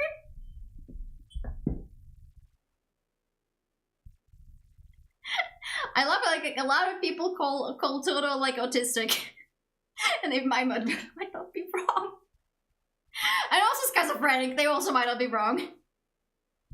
I mean in the pop culture sense of schizophrenic, not the actual disease. You have extreme self-confidence and a high IQ. You hate boring people. A behemoth of a man once asked you, what's your type? And you answered correctly. Chat, what's your type? Like, also, I don't really, this is like the one thing I gotta say. It's not fair that he doesn't ask women what their type is. No. See, he has a very particular type. And the type is called Takada-chan. He may have I'm not lost the his baka, hand, and but I do you mix. gave him something else to clap. Nanami, you love a clean-cut, Okay, prepare. hard-working man who hates work but loves you. This scene changed you at a fundamental level, and now you rock a ponytail. Just in case. You listen to Kenjiro Suda ASMR. You'd happily take him to Malaysia. How about I think anyone would have happily taken Nanami to Malaysia, come on. Just get what women think he's looking for his true brother. Yes. Your man doesn't make this noise when he sees you. He's not worth your time. Oh, You're equating damn. to sunshine and comfort food. Just don't forget to check the expiry date. Oh, damn. Kusakabe, you want a man who values self-preservation because you've been hurt one too many times. Kinda relatable. Bondo is underrated. You have a headcanon. You call him the shiesty sorcerer. The what? The what? Mahito, you enjoy men with the emotional range of a sociopath. This call out is so bad. Oh no. Oh, this video is shredding everyone. Path and the aesthetic of a TikTok e-boy. You think he's just a silly guy with no ulterior motives. You really could shapeshift and said, say no more. Your love language is physical touch, and that's a problem. Oh, Joke. yeah, that's a problem. Oh, so what the okay. You liked him for the What? memes, but now you actually kind of like him. You think Jogo is strong and deserves to know. You love a short king. Choso, when your face looks this good, it doesn't matter that you have the haircut of a 3-year-old girl. You love a family man. Goth guys weren't your type until you met Choso. You're an astrology girl, and so is he. Crazy with abs is your favorite kind of crazy. Yato, you think monkey is a cute nickname he gave you. Oh lord, it's Hi, Oscar. This last guy, the new death battle episode. Death battle episode? What is that? But yeah, yeah, that's another one. Survival instincts. You love the tall, dark, and ruin your life type. You saw a man having a Ruin your mental life breakdown type. and thought, hot. You just want his hair care routine. Kenjaku, you probably Oh lord! Oh lord! Oh my! Oh my! Oh my! Oh my! Oh my god! Oh, so ooh, mic dropped. Ooh, that's scorched people worse than Sukuna scorched Shibuya. Oof. Oof! Oh my god! Oh, this roasting. I'm not. Wow! This is a roast. It's worse than Shibuya.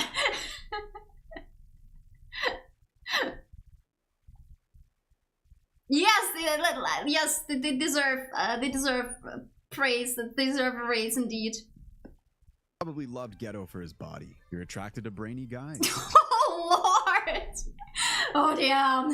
Haruta. I wish I was this good at roasting people. Oh my god, somebody give me the skills, because I wanted to make something similar. I wanted to make something similar for a presentation, like PowerPoint party, about what your JJK crush says about you. But like, damn, these people I can't top this. I cannot top this. I'll post it in a moment once we're done. Turn to psychotic clowns, but not the iconic ones. Your friends and family are worried about you. Yes, they probably You are. had hope once, but now you have permanent trauma. Oh Lord, yes. You guys are spoiled. Yes. JJK Season 1 opening is in your top 3 greatest anime betrayals of all time. Yes. And don't roast me, Rubix. I'm not heat resistant. Please don't roast. Your ideal date is a movie night with snacks. Toji, you love dilfs. You're a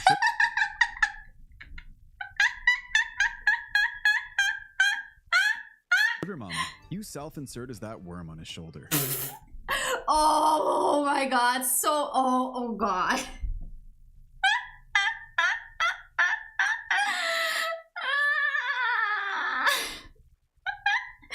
Oh my god. You wouldn't let him meet your friends or family. Correct. You wouldn't let him meet your friends or family. Correct. You're into a greasy, homeless assassin, deadbeat dad who gambles and beefs with a child, but all you want to do is trace the muscles in his...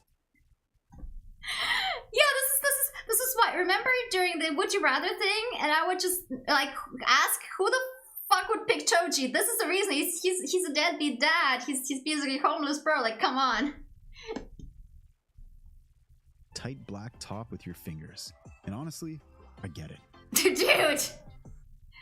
Oh, I know these guys! Husband or Hop. I know these guys. We watched already this video. I watched this video of them. And this one was also funny. They make really cool videos. They make really cool videos. Let me hover over it again.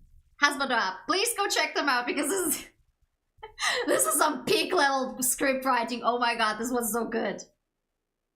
The only thing he has is muscles. I mean, some people, I guess, if they're a sugar mama, they probably don't care. Oh my god. See, this is why I wanted to react to this video. Oh my god, it was funny. And there was another Would You Rather video, part 3 by another. Did we do this one before? I think I don't feel like doing it. Take it. Let's play the game. Let's finally play the game. Almost 2 hours in. Oh lord.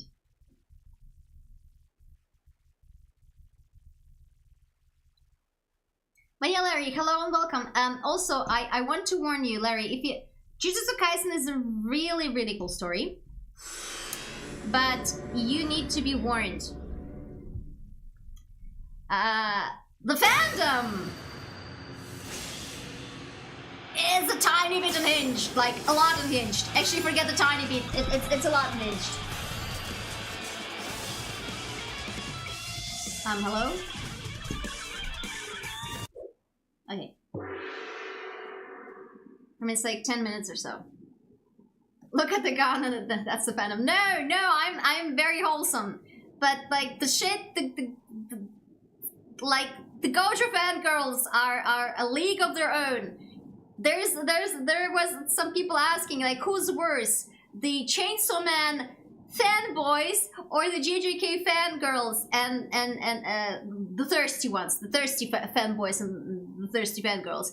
And I'm sorry to say, but I'm afraid that the Gojo thirsty fangirls just take the cake. That's the landslide victory by what I've heard of some of the unhinged shit they've been doing. Like, that's a landslide. So my advice, enjoy the series, do not interact with the fandom. Okay? we made it to episode 5 after the filler arc, hopefully. No, it's not me, that's fine, it's good, it's a good joke. Time to go to gym and cosplay Gojo for the next con. Well, here's the question, Rubix. Are you 1m90?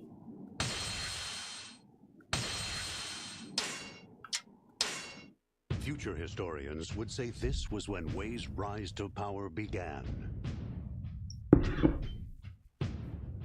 With the rebellion quelled, Cao Cao became the ruler of Yan province. Yes, if I walk around in high all heels. of the yellow turbans who had surrendered into his ranks. I guess that's a solution. I mean, there's plateau shoes for cosplayers. Cao Cao's forces. What was it that these troops from Qing, as well as the people themselves, desired? Sorry, I've kind of been a little bit. Knowing the answer, Cao Cao swiftly mobilized his army. A little bit having a cold. Might have been joggies in the cold. Had left the land surrounding the capital barren and neglected. No, the height. Because if you're looking to attract Gojo fangirls, you gotta. I'll stand on Don's shoulder. The warlord. I'm not that short. Understood the threat that Cao Cao would one day become. Ancient China, romanticized and over the top, but ancient China. Sensing the impending attack, Cao Cao moved to strike to find my fellow honorous enemy. No, the funniest shit is like with that short that we made from the Would You Rather between Sukuna and Gojo. I had Sukuna Glazers come out of the woodworks and write me about how wrong I am. And that was kind of funny, not gonna lie. Was an ominous shadow, looming even larger than that of Dongjua himself. I totally missed with luminous shadow. Ominous shadow. Ominous shadow is probably Zhuge Liang. I was just like, Body Picome, let's fucking go. Wait, I need to. What is your plan? Damn, that was not what I wanted to do. I'm not sure where he came from, but that scoundrel Lu Wait, Bu what? attacked out of nowhere. Shaho Yuan, Yes, my lord. I want you to take a unit and head for Yan province and search for survivors. At once, my lord. Okay. Dianwei, Shuchu. Shoot. Okay. Return to Monkey, indeed. I love ancient China. I also love ancient Japan or ancient from Greece. Yeah, ancient is pretty cool. Because I feel like a lot of times, the reason why I love ancient history is because it's not attached as much to today's politics, so it feels disconnected, and that's kind of cool. I am counting on you to protect me. We must move quickly to eliminate the Tao Qian army. Understood, my lord. Leave it to us. Great, we're playing as the three dumbasses. Tao. Tweedle A and Tweedle B. Ain't that lovely? I need to do this.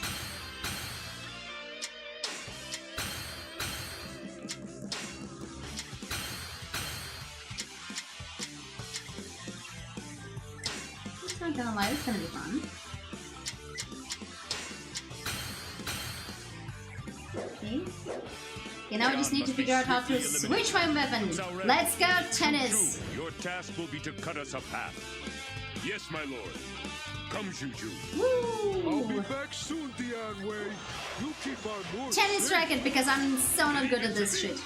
I'll see you again soon. The enemy has a garrison on the other side of the forest. We must secure it as quickly as we can. Okay. Fight me now for glory. Use 10, no chance against my mighty tennis racket. Did you know that Gon also did tennis for a while? I shall return. Remember that. For yours is the first head I But like after a while, the people whom I started doing tennis with all quit, so I lost any motivation to keep doing that. And I was okay at it, I guess. Yeah, I keep forgetting about it because really I wasn't that attached to it. Like my mom Gon wanted for me to do some sort of sport, and she was like, well, tennis is a very classic sport. Mom Gon for a while had a delusion that I'm gonna play tennis and I'm gonna meet a prince at a tennis sport. And I was like, that's I don't understand that logic, but you know, maybe I don't need to. So you are my next Like a lot of sports are kind of funny. I don't think she meant it seriously, but it's like one of the earliest memories I still recall is me, Mom Gon, and her friend sitting at the friend's place and basically sharing what they want their children to do. The Prince of Tennis. Yeah, totally. Never read that one though. The fandom scared me away, suffice to say.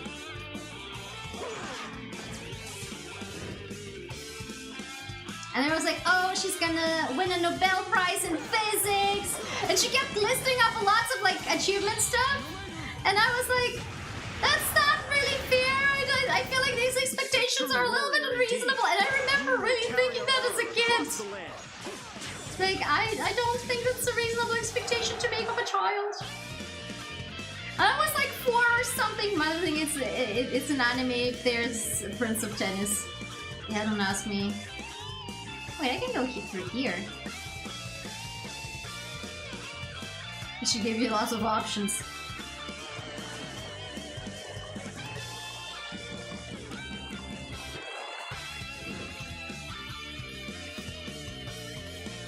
Yeah, I didn't study physics. I wasn't really good with physics, and that's why I did pick physics and honestly. So for my matura, we were supposed to pick like a focus.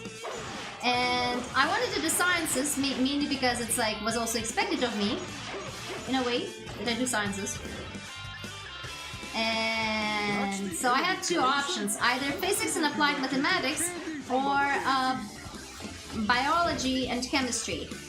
Personality-wise, I'm more of a biology and chemistry person, but there was a biology teacher who did not like me for whatever reason. And I really didn't want to have her as my teacher. So what actually happened Got him. Ow! Strike hard. is that I picked, I bring news. It's Lu Bu. His forces have laid siege to our main camp. so, wait, let me quickly, right, Shall what was that? tear through the enemy ranks like a violent wind. Oh, thank you, that was very cool. Right.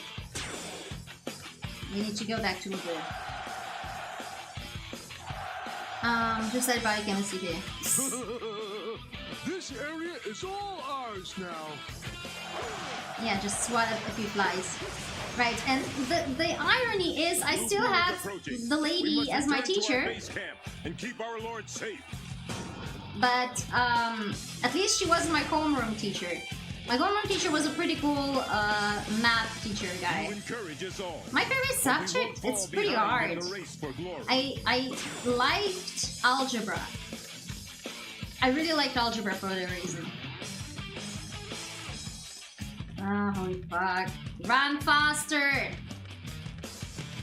And he plays tennis with people's heads. Yeah. Sounds like a thing he would do in this game. I mean, this game doesn't have to make sense, it's fine.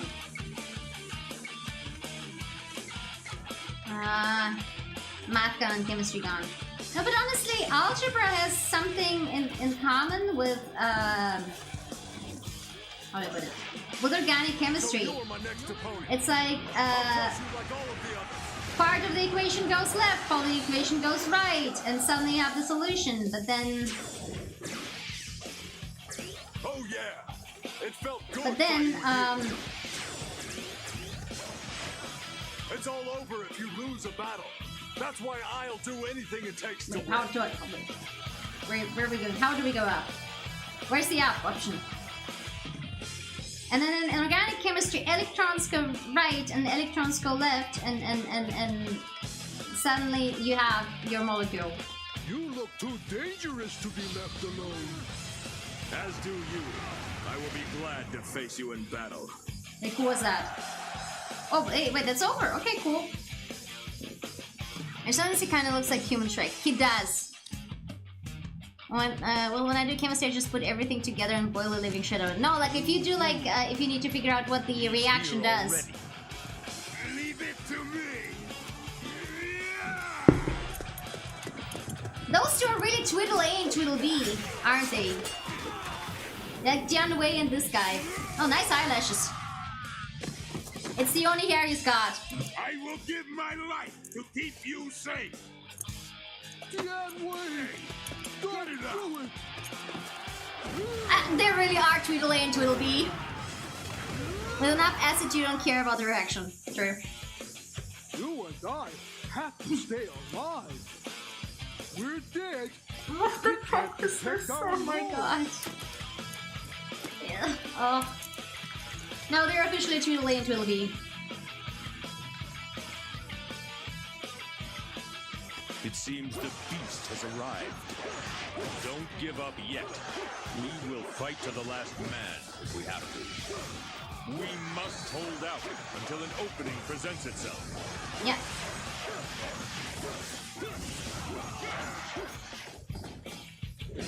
I can see if I can create an opening. I don't mind. Hey, buddy. You believe your wits are a match for mine? Bold of you to challenge me in my tennis racket.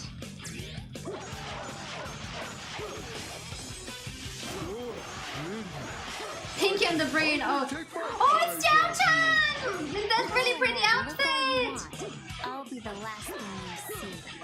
I'm gonna play as her. She's. Oh fuck. Okay, we provoked the guy. Oh no. Oh no. Okay. Fuck my life. I'm so dead. I'm so fucking dead. You encourage us all, but we won't fall behind in the race for glory. Okay. So you're Lu Bu, huh? Oh, that did a fat load of nothing! Isn't that great? Out of my sight, vermin. I have no time for the likes of you. Oh, mamma mia, I need to roll away. Oh, like my life. Maybe I can take him away from the rest of the people. Yeah, he's chasing me. Oh, I'm gonna make everyone to safety. Just fall into my trap already. Oh, is that where I'm supposed to take him? Okay, I can do that. Ah! Help! Help! Yeah, understandable. I would also like some help. I mean, it's Lubu! I have no time for these silly games. Oh, is he giving up? Oh, he's withdrawing. Nice. Please stop chasing me. Please disappear. The crisis has been averted. Shoot you. He It is disappeared. time to attack. Okay, good missing it. This is actually accidentally blow something up or say something. No, you don't just shit on accidentally. I did never set up something on fire accidentally. It was always with purpose until. Oh my god. No, it's been a while since I did synthetic chemistry. I've been doing a lot of analytical chemistry for a while now. I did ICIF and CESTS and HPLC methods. Which... CESTS is such a funny little guy! It's such a funny little guy that keeps bugging the fuck out at random parts and just says like, well, fuck you, I'm not gonna run, I'm gonna fuck all of your shit up, and hey, remember, a singular sequence runs 12 hours, and if you do double, it's gonna be 24. Fuck you, is the method. Tell me your tail gun, if everything goes good, this will also be my future. It's, I'm gonna go ahead and say, sometimes, like, at the company I worked before, I feel like I had a position in which the stress was good, but I've seen a lot of people in the industry like basically succumb to stress. It takes like a lot of ability to push back, not in the sense like the people were, not in the sense that people were how do I put it? Not in the sense that people were pushed on purpose, but like nobody can read your mind what your current state is, and so you have to push back and explicitly say, I'm really busy doing this other shit. You can't give me new tasks until I'm done. Shit's not doable. It's not realistic. And a lot of people I've seen in that company, like they had to learn it. It was. But I also feel like it was good that they did learn, and the team eventually we had like really say like, okay, we can't read your mind. We might not even be sitting next to you. Please tell us if something like that is up. And some people indeed left because they were overworked, but it really depends on what company you work for. It can be really, really different. I feel like the company I worked for was good, but it was still a lot of work. Like a lot of work. And you just really had to be able to manage the work and make sure that you are yourself doing well. And I feel like a lot of people, yeah, Aluba is insane, but that's the thing. Time to move to Japan and join a black company. Oh yes. Our target is Tao Qian. Yeah, there was a guy here. Where the fuck are you guys doing? Where's the guy leading you? Oh, he's escaping. Fuck that. Nobody's escaping this fat boy. Oh yeah, the fire attack. Right, remember. Yeah, I guess the guy is escaping then. I'm not fast enough. I'm just gonna farm points. I'll crush you like all of the others. Hey, where's the other guy? There's another guy somewhere here. Is he also withdrawing? What are you doing? Where are you going? Who the fuck permitted you? Oi, Gaoshin! Gaoshin! Get your ass back here. Who the fuck gave you the right to run away? I'm gonna farm you for skill points. Remember that. For yours is the first head I shall see. Oh, they're all just running here. Nice! I found a very good spot to stand in. I shall return. Remember that. For yours is the first head I shall see. Nice! I did some nice camp farming. Yes. Brilliant work. Amazing. You are a swift and deadly warrior. I'm a swift and deadly tennis player. Where's Xiao Mao? Xiao Mao is not gonna be on the battlefield. No way. She has survival instincts. As long as it doesn't involve poison, she has survival instincts.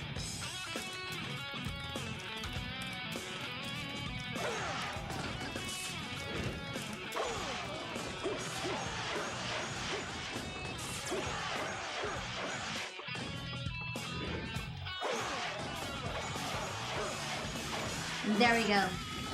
Spawn camper.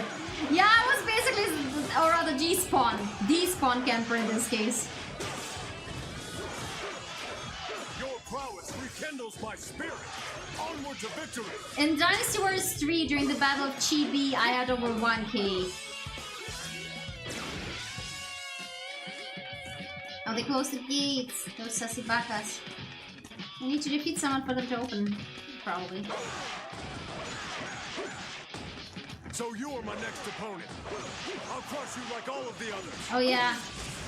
Oh yeah, I did need to destroy the guy. There we go. Guess we need to reconquer this spot again. Oh yeah, we have the electricity racket. I forgot that this one also shoot electrical strikes.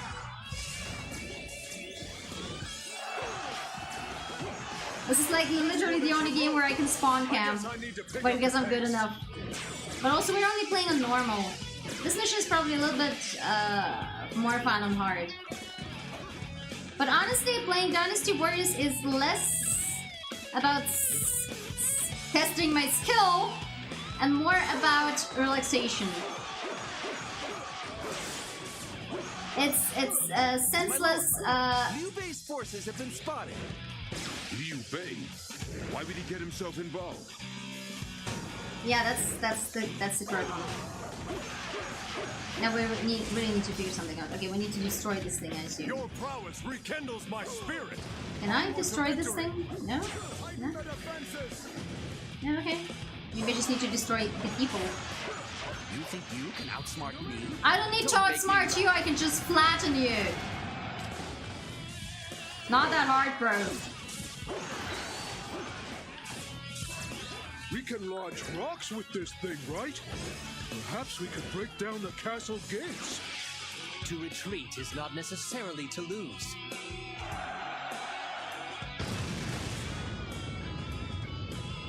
The high truck, yes.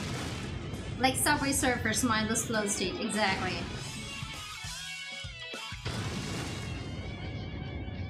Honestly, hack and slay games are so good for relaxation after stressless workday. Stressful workday. Wait, I want out. I mean, okay, that also helps. Just think with Pokemon logic. The more you roll out, the stronger. Honestly, I feel like in this, like right now, the normal mode is kind of easy. But I guess I just, you know, this thing about the games that don't shame you for just wanting to come home and de-stress. I've lost count already. We're approaching 1P, but I feel like it would... Oh, I never had this mechanic before. Whoa, whoa, whoa. I don't remember this mechanic in this game, and I played it a lot. Wait, chat. Yes! Victory! Now imagine he chirps before hitting you. Oh, Lord. Cao Cao defeated Tao Qian and forced even the mighty Lu Bu to retreat.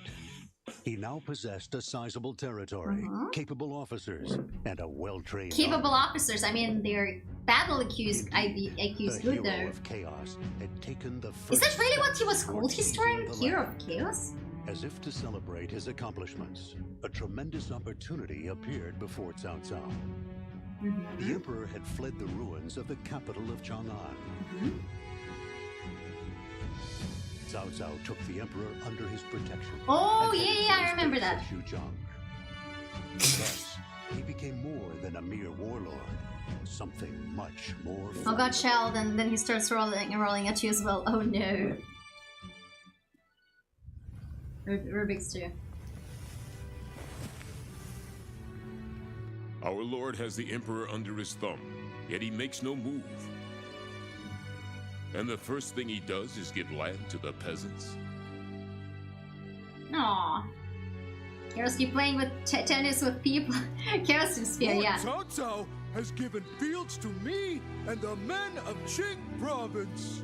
Well, I'm sure our Lord will remember to collect his taxes. Well, I don't doubt that. He's using the old carrot and stick to keep them all firmly in line. He seeks a land where everyone will know the value of hard work, you mean. Who's that? Oh god, they're all shaped so After the weirdly. war, you think? Dian Wei. I think you know him better than anyone these days. You mean we're making a land where every man has to feed himself? Damn. Yeah. Then Can I also get a land that I can rule how I like? No. Dragon prohibits. I'll teach you. Yeah, some other time.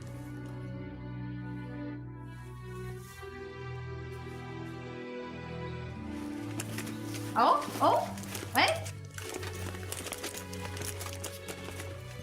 Yeah, everyone has to pitch in. Come on. But I'm a warrior. Idiots, all of them. Come on, man. Put your back into it. This is not what I expected when I started playing the storyline.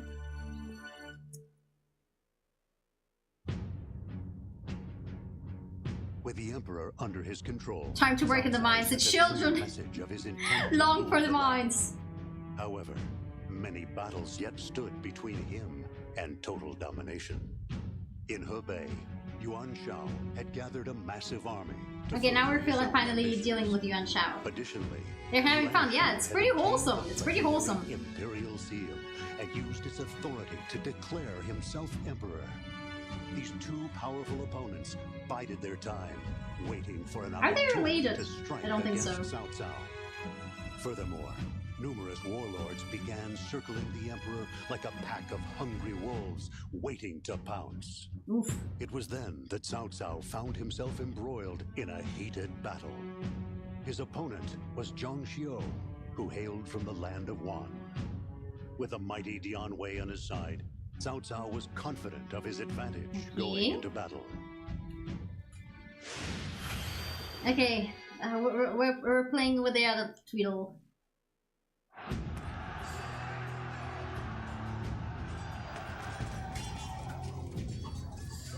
Cao Cao's army is as mighty as they say. Take out the commander and the rest would fall. With that warrior by his side.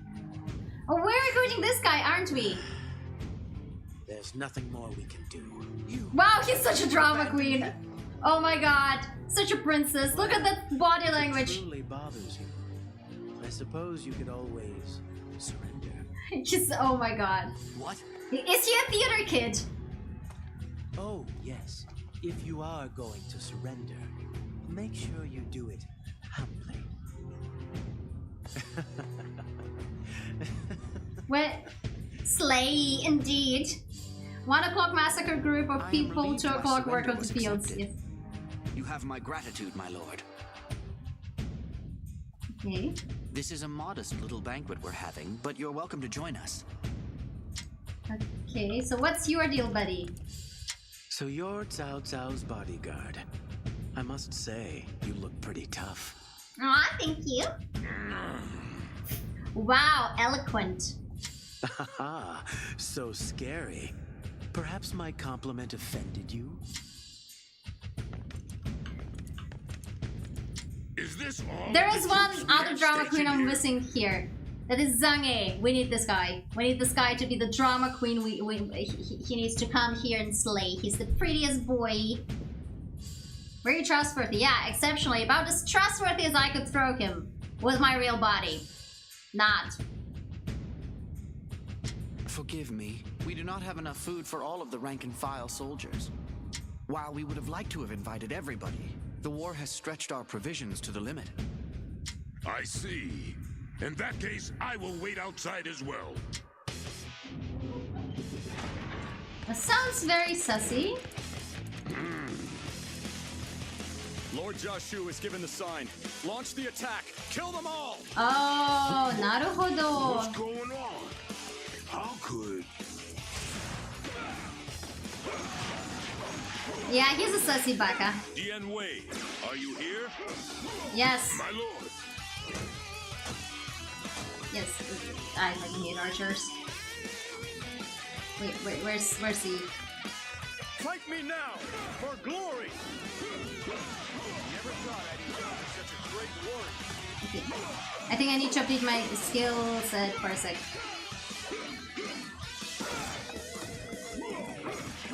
There we go. Retreat. This is not the end. It is. All right. It is the end. Okay.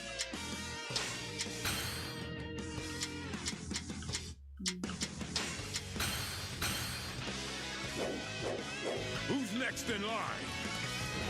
Everyone. Oh, motherfucker. That weasel Jiang Shou was breaking it. Yeah, I mean, he was such a drama queen. Jashu's doing. Dian Wei, we must escape at once. I will keep you safe no matter what, my lord.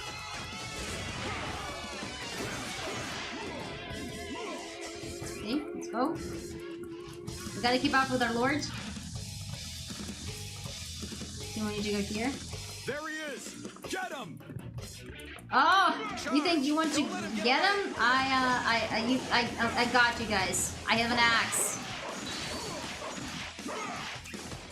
Oh lord! Oh god! Why is he running so fast? Your head is mine, Southside. Bro, I'm supposed to protect you. Flames everywhere. Beautiful, beautiful, beautiful Muso. Beautiful Muso. There's gotta be something we can do. Oh, now. Wait, where are we going, my lord? Maybe here? Right here. Whoa! What's going on here? Who are they? Oh, it's those weird ass. Oh, it's those weird ass invisible warriors that don't exist. Cool. Never been threatened by those fuckers ever. You'll never make it out alive. Oh, that's a challenge I'm willing to accept, buddy. How about you accept my headbutt challenge? This is not the end. All right. Oh, wait, there's more. next in line? But wait, there's more. Oh, he's so not cool. He doesn't wield tennis rackets. Yeah. The thing is, the default weapon of the other guy, whose name I've already forgotten, is something that I really struggle with. All right. That gets rid of them. Keep your focus. The enemy is bound to have more up its sleeve. So I switched to tennis racket, which is a weapon I can deal with. Picking archers.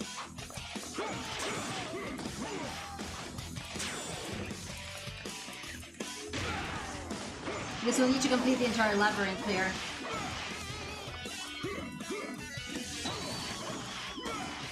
And there we go. Okay, I guess next up we go here. No, that's closed. Oh, okay, hide. More enemies. If only Shu Chu were here to help. Oh, I bet he's gonna show up the moment we call his name. My next opponent. I'll crush you like all of the others. He just really, I didn't think he was standing strong enough, close enough.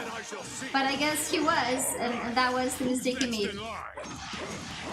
Well, there's lots of people waiting in line.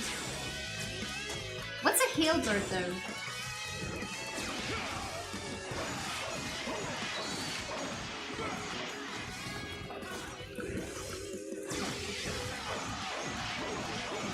Let's go. But I'm more of the quick attack type.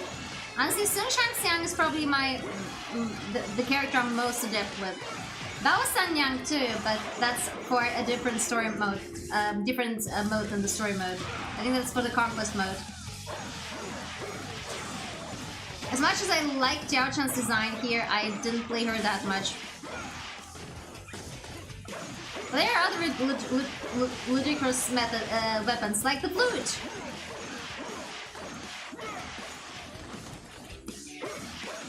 I mean, it's a battle axe. I'm gonna name it. How many of you fuckers are there?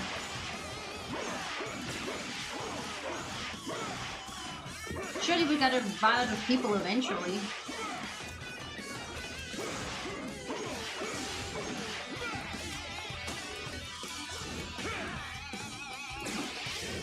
Let's go here. What the fuck are those? What is that? Dian Wei, look out for the flames.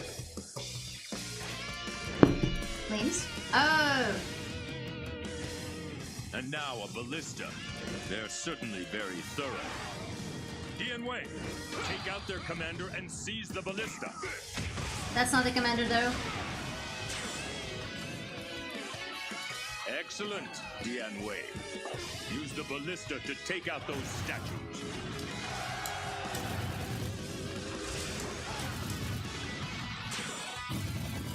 I love how I am apparently immune to the fire this way. Oh heck, machine gun, let's fucking go!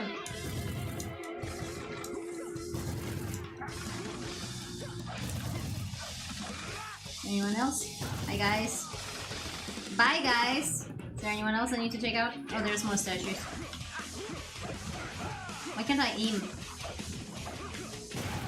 Okay.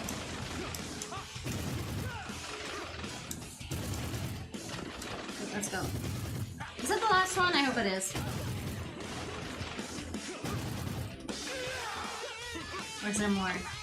Maybe there's more. Wait. Where's it? Oh, there is one more.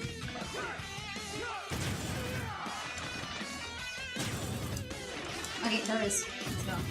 Let's go. Daka, daka, daka, daka, daka. Aren't everyone resistant to fire? No. Only... Let me out! Ballista gun, yes! Oh god, I'm so tired working for Saturday sucks, yeah. I must retreat. This is not the end. You do need to have some days off. Who's next in line?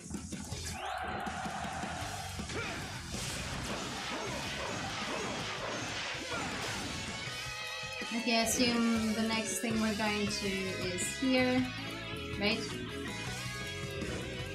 Because that's where the door opened. And this looks like an unnecessary complicated part. Like, you look at this map and you wonder why is this fortress designed the way it is. Charge! Don't let him get away! You sure you want to charge me and my chunky pectorals?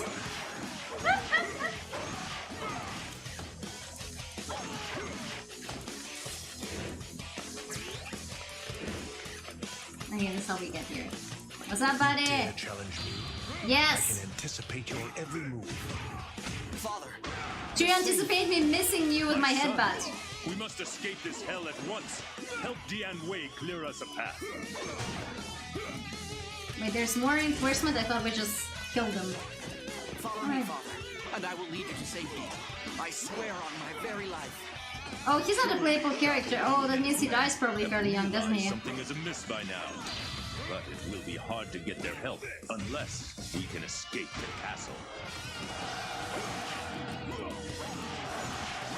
Pick the up next week to go on a date. Ooh, enjoy! Okay.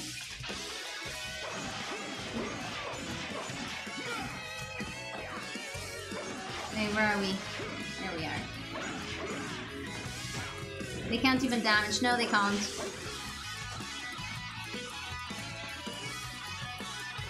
Okay. Where the fuck am I even running? Oh, there I am. Father, you must wait here. I will cut a path and lead you through when it is safe. Oh, you Dian will... Wei, work with my son and cut us a path to freedom. What the... You Oh. think you can outsmart... That's what I was thinking. Dian Wei, my father is in your hands. Can I destroy this thing? Oh, fuck my life. My son, he is God. Come, his life must not have been given in vain. Okay, finally we got the final boss. There we go. Where is he? Cao. That godforsaken man is not easily killed. But today... I keep missing people with my headbutts. That's fine. I'm sure they'll come at me eventually.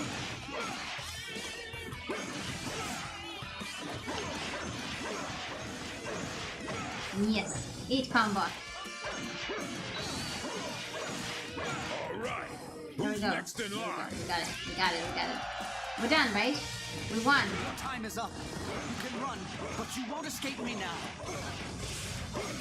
Oh really? Are you so Lord, sure? we're almost through.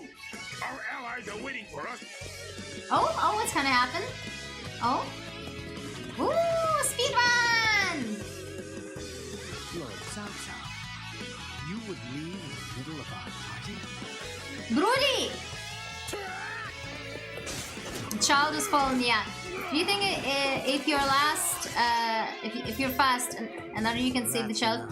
No, I don't think so. His bodyguard may still be with him, but we can overcome too. Are we recruiting this guy or are we not recruiting this guy? I feel like we're so totally recruiting the guy. Oh no, not the archers. Aim for Cao Cao.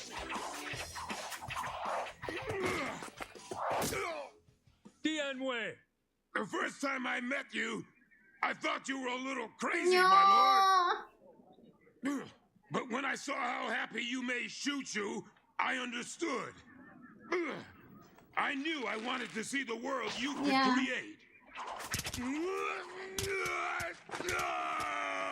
Surprisingly, he hasn't been hit in the eyeball yet. He's riddled with arrows. He's inhuman. Fire! He's becoming Sonic the Hedgehog for real. No one is getting past me! Go now! Escape while you still can! I will not apologize, but I will make your dream a reality. Don't let him get away. I thought we were gonna recruit this asshole over there. My lord, But I guess it's not the Wu promise type of me story. You will make our dream of a new world a reality. Sorry, Choo-Choo. Maybe we'll tend your field together. And they were roommates.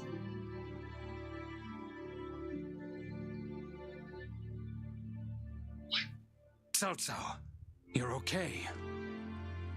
So it would seem. The men are ready to march on your orders. Aw, they look very kind of tired. We still have hope, my lord. What do you mean you still have hope? You should have hope we're gonna do this. was so good to all of us. We must avenge him. Joshu is renowned for his ability as a strategist. The road ahead is bound to be difficult. We must approach with caution. We must recruit him. I still cannot believe that Dianwei is gone. We must avenge him. By 2 any powers, 1 means field to... necessary. Bruh. Right, let's do this. Come, Shahodun. Follow me. Xiaohodun. Cousin. Wait, whom are we fighting as? Take the castle. Oh, Show no mercy. we're fighting as the guy attack himself, from as the the east man and the himself. south. Let's All fucking go. forces, advance.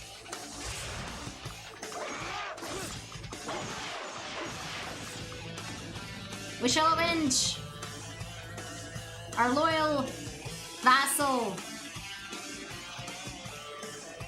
Fight me now, for glory! Which reminds me, I should do this. Oh, we fought as him before. Wait, what does this do? Rage. Defense. Let's go. Is there friendly fire? No, thank God, no.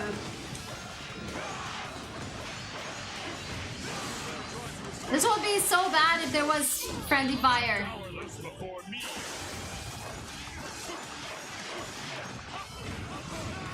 Damn it, there's a little bit too many of you at the same time.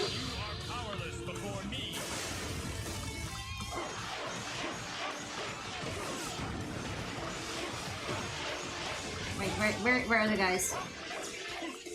Can't believe it. I've never met someone so strong. My ambition cannot be stopped. Okay, there we go. There we go. I mean, his ambition was stopped in the end, historically, and all that. But yeah. Okay, there's another guy we need to attend. Great, Lord Cao Cao. Now I'm gonna work even harder. Aww. Poor Tweedledee.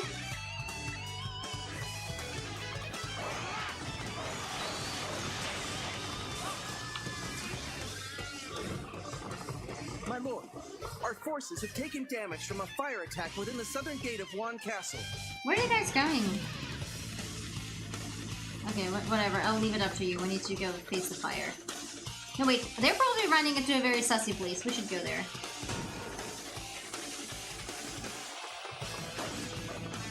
I feel like they're gonna... If we allow rage to cloud our judgment, Jia Shu will have won. Exactly. We must pull So they're back going through that and again. draw him out instead. Yes. How can you stay so calm? Tianwei is dead. Do you feel nothing? Oh, he feels a lot. Fight me now. Oh, it's that. Okay. Okay. You wanna fight me now for glory? Sure, buddy. Come at me.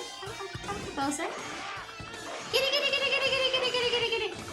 Kitty, kitty, kitty, kitty, kitty, kitty. Ooh, kitty, kitty, kitty, kitty, kitty. I'm gonna get ya. I must retreat. This is not the end. My ambition cannot be stopped.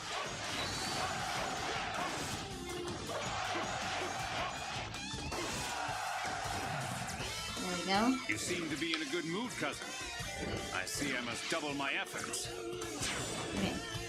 I don't want to go through that particular part because since... Oh, fuck. Reinforcements. Ah! How do I summon a horse again? Get hold to not go, there goes anyway. Yeah. But also we defeated the officers, so we got the points from them. So we farmed the points from them anyway. We should go over there. Defeat those guys. You know what, fuck it, no, we need to go to the camp first. And I don't have horsey with me. I don't think there's a horsey on this map. That's really bad. I would be so good at this. I would name all my horses Horsey. Horsey MK1, Horsey MK2, Horsey MK3. I feel like horse fans would probably hate my guts. Sometimes it really depends. You need to be at a certain... Urgent news. Zhang Xiao's forces are moving out from Wan Castle. You need to pay attention. You can't lose your leaders. Now is our chance. Dispatch a unit to lie in wait near the western bridge. You do need to kill the corresponding leaders, not all. But sometimes there's like traps and you need to interact with the right thing. You need to kill some people on time in order to proceed with the story. For example, the reason why I went back to the camp is not because like I allowed myself to be drawn into the fight. Not because I absolutely need these people, but more like because I need to protect my main camp because I might lose if I don't. Where's these reinforcements? Where are they? Now I'm gonna work even harder. Where are they? Where are you guys? Are you here? What's up, buddies? We did it. I must say, my archery was superb in this battle. Are you guys here? Oh, there you guys are. You dare challenge me? Yes, I dare challenge you. I need to avenge my bodyguard. See? There was a mission in which we couldn't let Yuan Shao die, and we actually lost that mission for a few times because accidentally Yuan Shao died. And I mean, it is based on historical events or like the romanticized version of them, with some creative input on Namco. What the fuck are those arrows animations? But yeah. There was some levels, especially in Dynasty Warriors, there was like, during the Wii storyline, a level that was pretty hard to beat. And I remember in Dynasty Warriors in the number 6, Now, we can take there were some levels that were, you really had to pay attention to where you're going. was pretty jarring to me the first time because in the Dynasty Warriors 3, which I played before, The enemy is in disarray. before I was playing Now 6. is our chance to strike. You will not take the castle from us. You have Is no I idea what I'm I could basically in number 3 I could basically do whatever I wanted, okay? He has seen that Zhang Xiu's in trouble. Come, two-faced dog, and face my fury. You watch the Wei. I'll keep our lord safe. And so what I ended up doing is My lord, I will take care of the forces to the rear. You must avenge Dian Wei. yes, let's go. needs to be listened. There we go. It's 7. There's 8 and 9, and there's Origins, and this battle system is so popular. There's a Fire Emblem version of it. There's a Hyrule Warriors version of it. There's countless Gundam versions of it. There's a crossover between Samurai Warriors and Dynasty Warriors. There's like 3 Samurai Warriors which play in Sengoku period. Not mercy. You killed Dian Wei and drove me to the brink. There's also a Berserk version of this. There's like a lot of... Bring my rule. Like, I went today to a store, and they had like the 3 houses, and I was so tempted to buy the 3 houses of Warriors thing. No mercy. If I find you are no use to me, you are dead. We recruited a less than wholesome guy.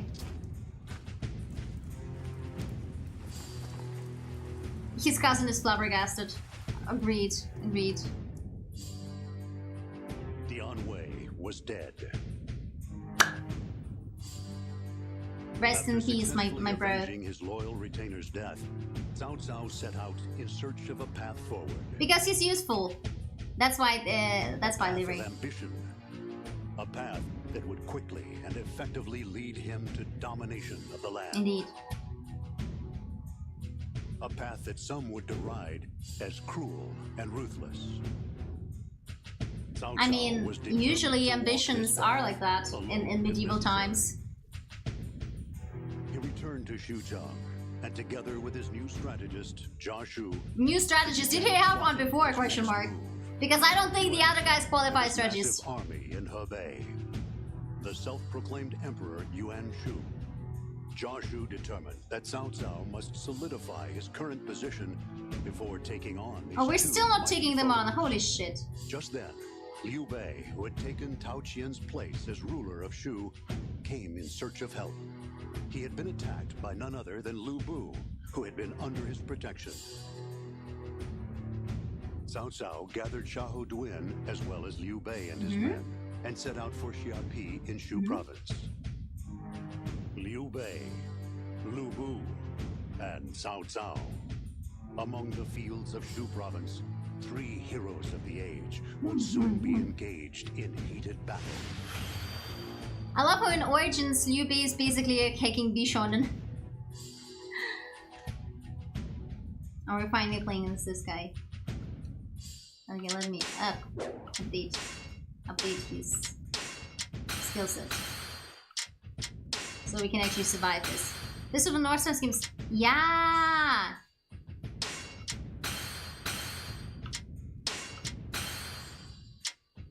Oh my goodness. Ooh. I need to take a quick break and then we'll play this one. I'll be right back. The idle meeting.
Alright, I am finally back. Let's go. Hey,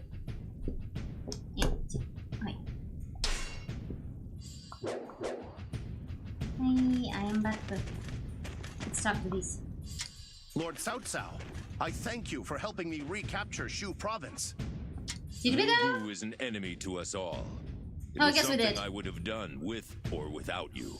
Aww. In any He's case, blunt. I He's am blunt. grateful for Of your course I'm assistance. alive. How would I not be alive? Come on. I do not engage in actions that do not provide me with some benefit. This battle was the perfect opportunity for me to obtain valuable officers. Have you tried social competence? For example, somebody like the Honorable Guan Yu. Well, it is about time I move out. Social Everybody, competence. We march. Not present. Lay siege to Xiapi Castle. Lu Bu's time is up. Right then.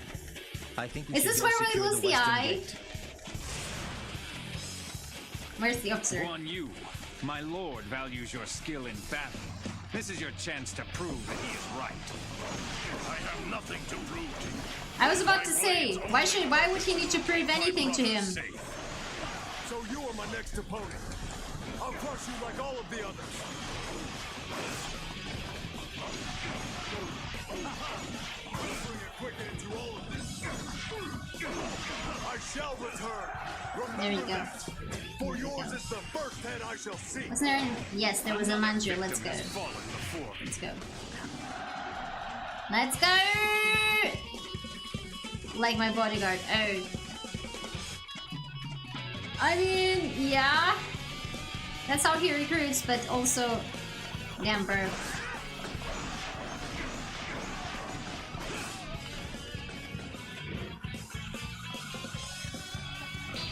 Let's fucking go. Oh, he defend against that, the asshole. But no defense is foolproof. I shall cut through all of it with my majestic sword. I shall return. Remember that. Did we get both of them? Oh, I got both of them, I think. Where's the other? Here we Another go. victim has fallen before me. Damn, the bro got victimized. Cool, the gates are closed. To retreat is not necessarily to lose. Oh, wait, I guess we need to capture the southern side as well. There is a guy headed towards our main camp. Okay. And I think I need to catch him before he gets there. Tell you what, the bodyguard was a true homie. They take like 20 arrows, yeah. How can we break them down? Your time is up. If I remember rightly, there is a floodgate nearby. Ooh, if we can break it, we could flood out the castle.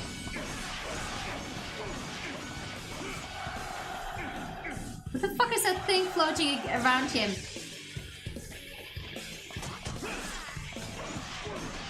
Taking archers?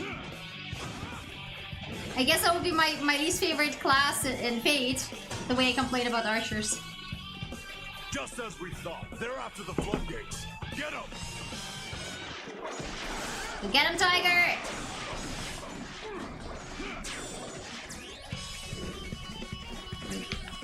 No, that doesn't mean that I move 4 times the speed. Okay, let's go. Let's go!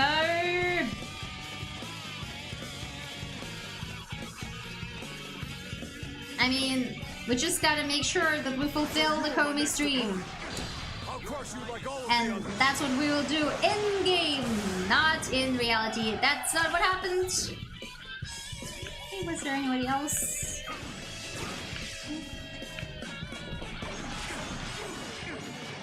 Open the floodgates. Okay. There we go. Release the Kraken! Wait, charge. That's not what... Damn. Wait. Charge. Which button is charge? This. Okay, good.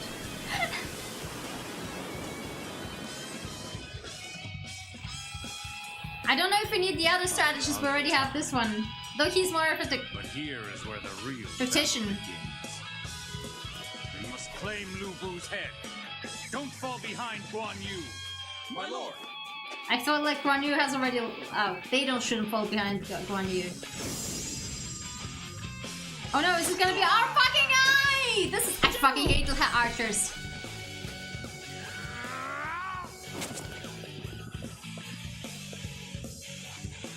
Don't just stand there. Follow me. Damn, bro.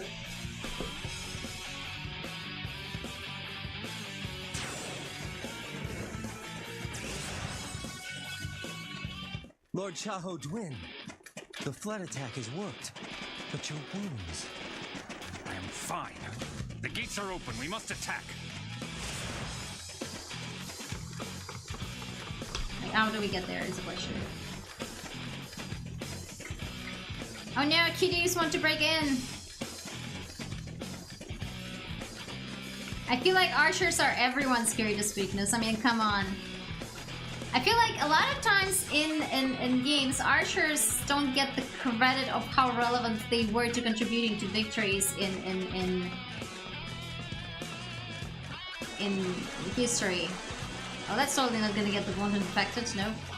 My lord, the enemy units to the north are on the move. They are heading straight for Lord Cao Cao. Then I just need to stop them, right?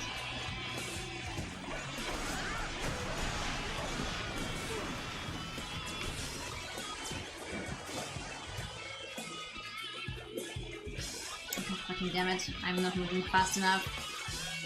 It's gotta be a pain to move through that high over water.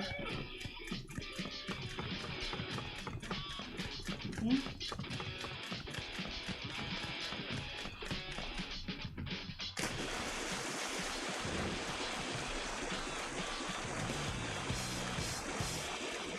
Let's see how you guys can deal with me.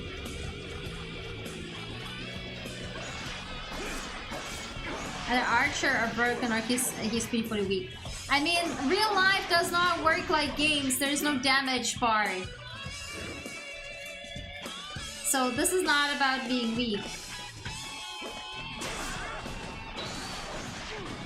Ah, that was an impressive effort. I enjoy just watching you out there. God damn it, how far do I need to run to get the Viking officer? Get out of my way! There we go. There he is. At least one of them. Lieutenant! Lieutenant Moonman!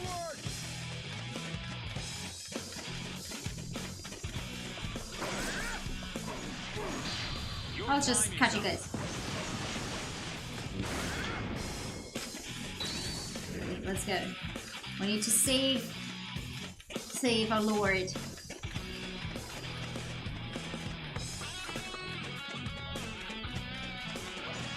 I feel like, oh, it's this guy! I have no quarrel with you. Step aside. I'm afraid you will only make it as far as me. Oh, that was fast. Okay, we got him. I had no idea Lu Bu had men of such might in his employ. We fought against that guy among Wu as well, right? What do you say? He was the stat during the game.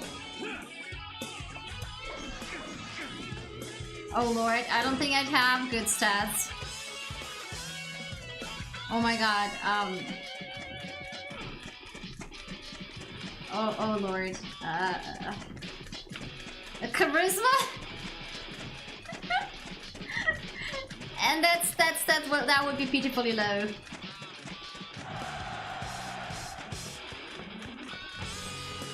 You know,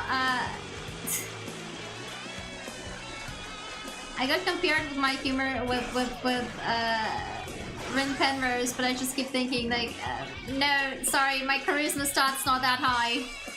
I don't think I can bluff my way through things. This doesn't look good. Somebody, send help at once. We are the help! I am here to face you personally. Prepare yourself. Girlie, I love your drip, but oh fuck my life! Oh no, it's the man himself. Yes, I guess I will. Thank you for aiding us. Cool, we got her weapon. We're going to defend this place. Oh fuck my life! Oh fuck my life! Oh fuck my life! Oh fuck my life! Oh fuck my life! Oh fuck my life! Ah! I guess I need to pick up the pace. Anti-tank that shit! And show me what you can do. A true warrior indeed. You will carry our honor across the land. Let's camp this motherfucker! Today's the day you die!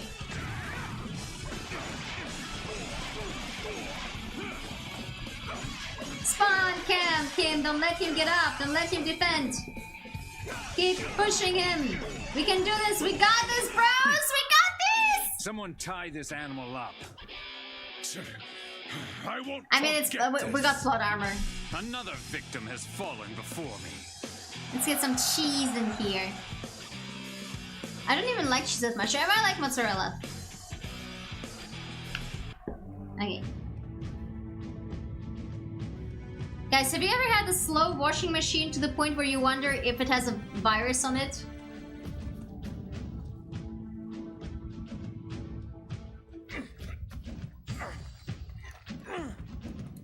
Bro, fuck no! Loosen these ropes, bro. You're dangerous as is. Shahudwin. Fine work. Cao Cao, I hear that you make use of talented enemies. No, not you. I love this guy. Shrugs. The world will be yours. Have some dignity, Lu Bu. Die like a man of courage and integrity. Oh damn, you got roasted. Kill Lu Bu. Cao Cao, curse you! Why? So, would you have shown mercy to that animal? Oh damn, this bro got also called out. But we're gonna recruit this guy. I am ready to die. Wait, is this the voice actor of Majima? No.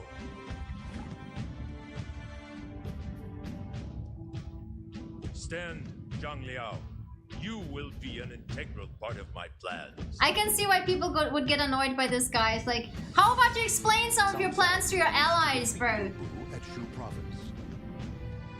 With that battle behind him, I mean, Lu Bu did betray his previous master, so... his old friend, Yuan Shao. Okay, finally, Yuan Shao. Troops to Liu Bei and gave him orders to eliminate Yuan Shu. Oh, I don't think Liu Bei is much for taking orders. Cao Cao figured that Liu Bei would relish the opportunity to face such a powerful opponent. The one-eyed guy. He expected, Ah, Liu Bei yeah. immediately set out for battle. Indeed, Cao Cao would use anybody at his disposal in order to further his ambitions. I mean, you can respect some of the guys like that. However, his actions began to lead to unrest. Yeah, within the Imperial so Court. social competence. And so, the Emperor issued a decree that Cao Cao was to be assassinated. Lovely.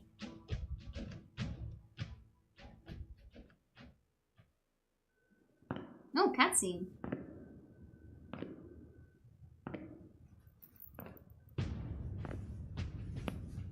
Silly shoes.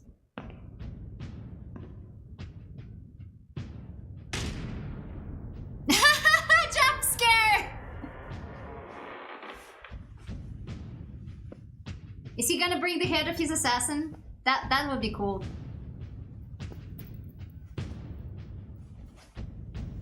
Cao Cao. You mean to kill me? I would never presume to do so, Your Highness. I tried to have you killed. I would have no right to complain. He has such a soft voice. A soft boy You with a are soft a wise voice. man, Your Highness. If it is your wish to kill me, That's an unnecessary risk, bro. Nah. You frighten me. Maybe he was a kid. I don't Shed no know. What's tears for your historical ally. accuracy? You side with the enemy if necessary. When someone is not needed, you get rid of them. Even if it is me. You're nothing the special. country needs its people. You are my special. Without a ruler, the people are lost. Your Highness is needed. At least, while I am alive, that is. Ooh! Ooh, damn, that's a nice threat. That's a nice threat. Allows me to move freely.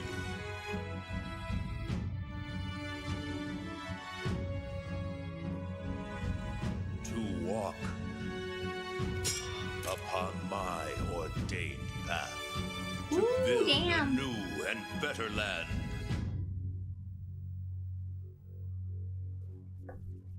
I hear screeches at my door. As ordered, Liu Bei attacked the Yuan Shu army and emerged victorious. In his weakened state, Yuan Shu was no longer a match for Cao Cao and passed away shortly thereafter.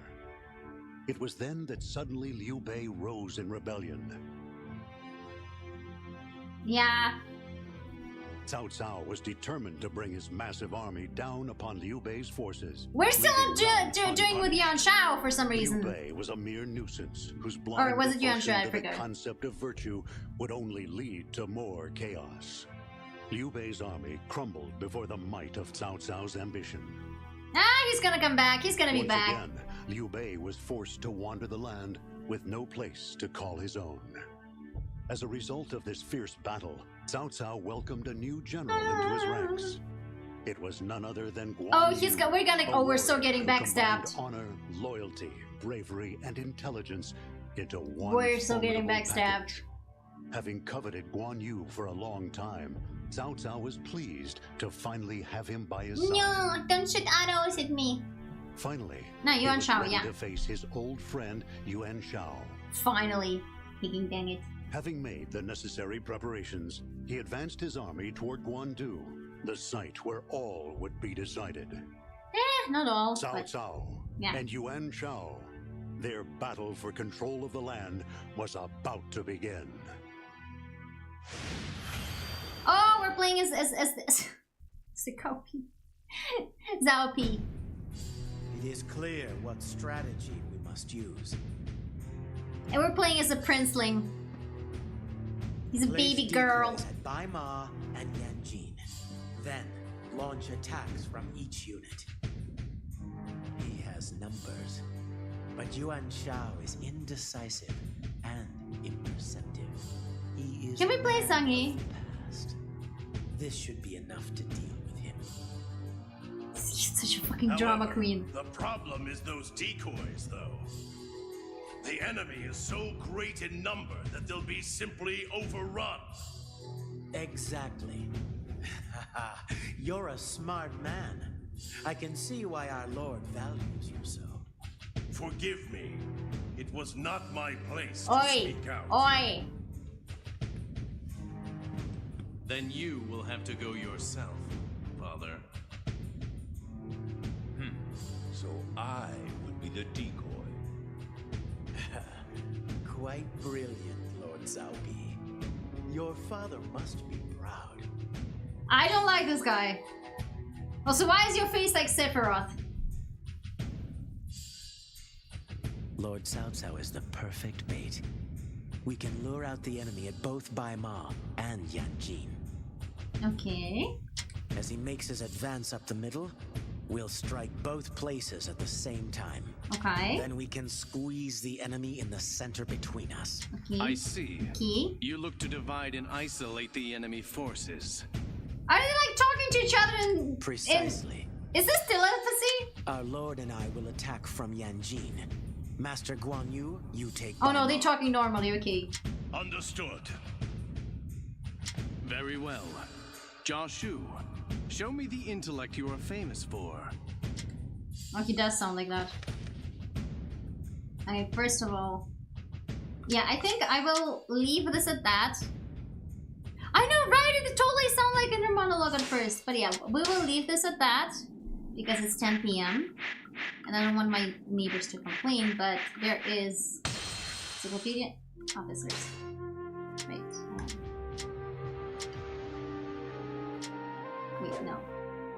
It's not in... It's in the gallery. Let me show you the other guy. Characters. This is the guy we recruited. This is Zhao Zhao. This is Twill B. We played as this guy. Had no fucking idea. This is the guy.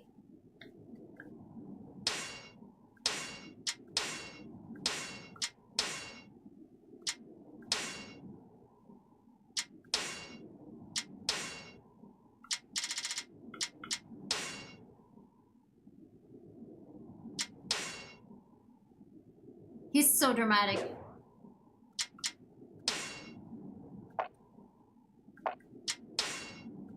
Oh, I need to unlock those, damn it. I guess I can't talk him yet. Oh well. Oh, this is Sauron and Sophie, and this is the lady with the flute. Wait, can I rotate? No, I can't rotate. But this is the lady with the flute. This is... I think she is only mainly available in the Conquest mode. Silenji. She's really pretty. And this is the other guy.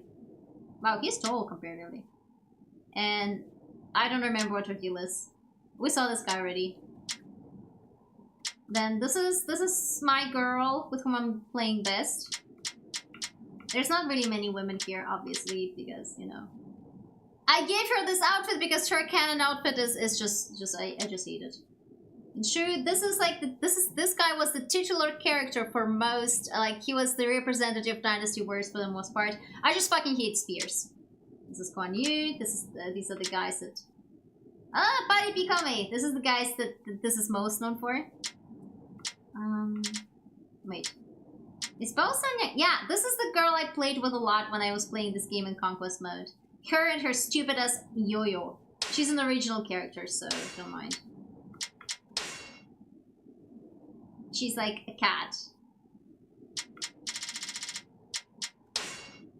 See, she fights with a yo-yo. I never played Jin, but bruh, your outfit is something. She looks pretty. She looks like a cool kudere. I look forward to playing the Jin storyline. I love Diao Chan's outfit here the most, like one of the best they ever gave her. Though her proportions here look really weird. It looks look unbalanced. But if I had to go, like my favorite character's gotta be Sun Shangxiang. I'm just going through the characters. And I love her chakrams. It's gotta be the leftovers of my Xena fangirl. See, Gon in her youth was a huge Xena fangirly. Or rather, like Gabrielle.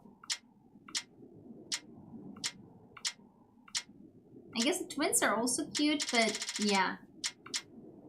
Sun Shangxiang is yeah, chakrams are peak. Chakrams are peak design and fighting decision. But yeah. I don't think I have anything else unlocked. I don't even know how to unlock half this shit. Movies. Wow. Credits Boo. Wow. Base story. Okay. Boo story. At least that's unlocked. Nope. Vents. No, I'm good. Okay, there's the challenge. There's the legend mode where you... That's basically Conquest mode, if I remember correctly, is where you play as one character, you can switch characters, but you basically conquer different battles and can unlock different characters. And Legend mode, I don't remember. See, we're playing Extreme Legends. When I bought this for PlayStation 3, I was playing this, the normal one, so I didn't have everything unlocked. Oh no, don't, no. But... like, my favorite of the Three Kingdoms has so far always been Wu, and I don't know, I just like them. They're cool. I like them. They're cool guys.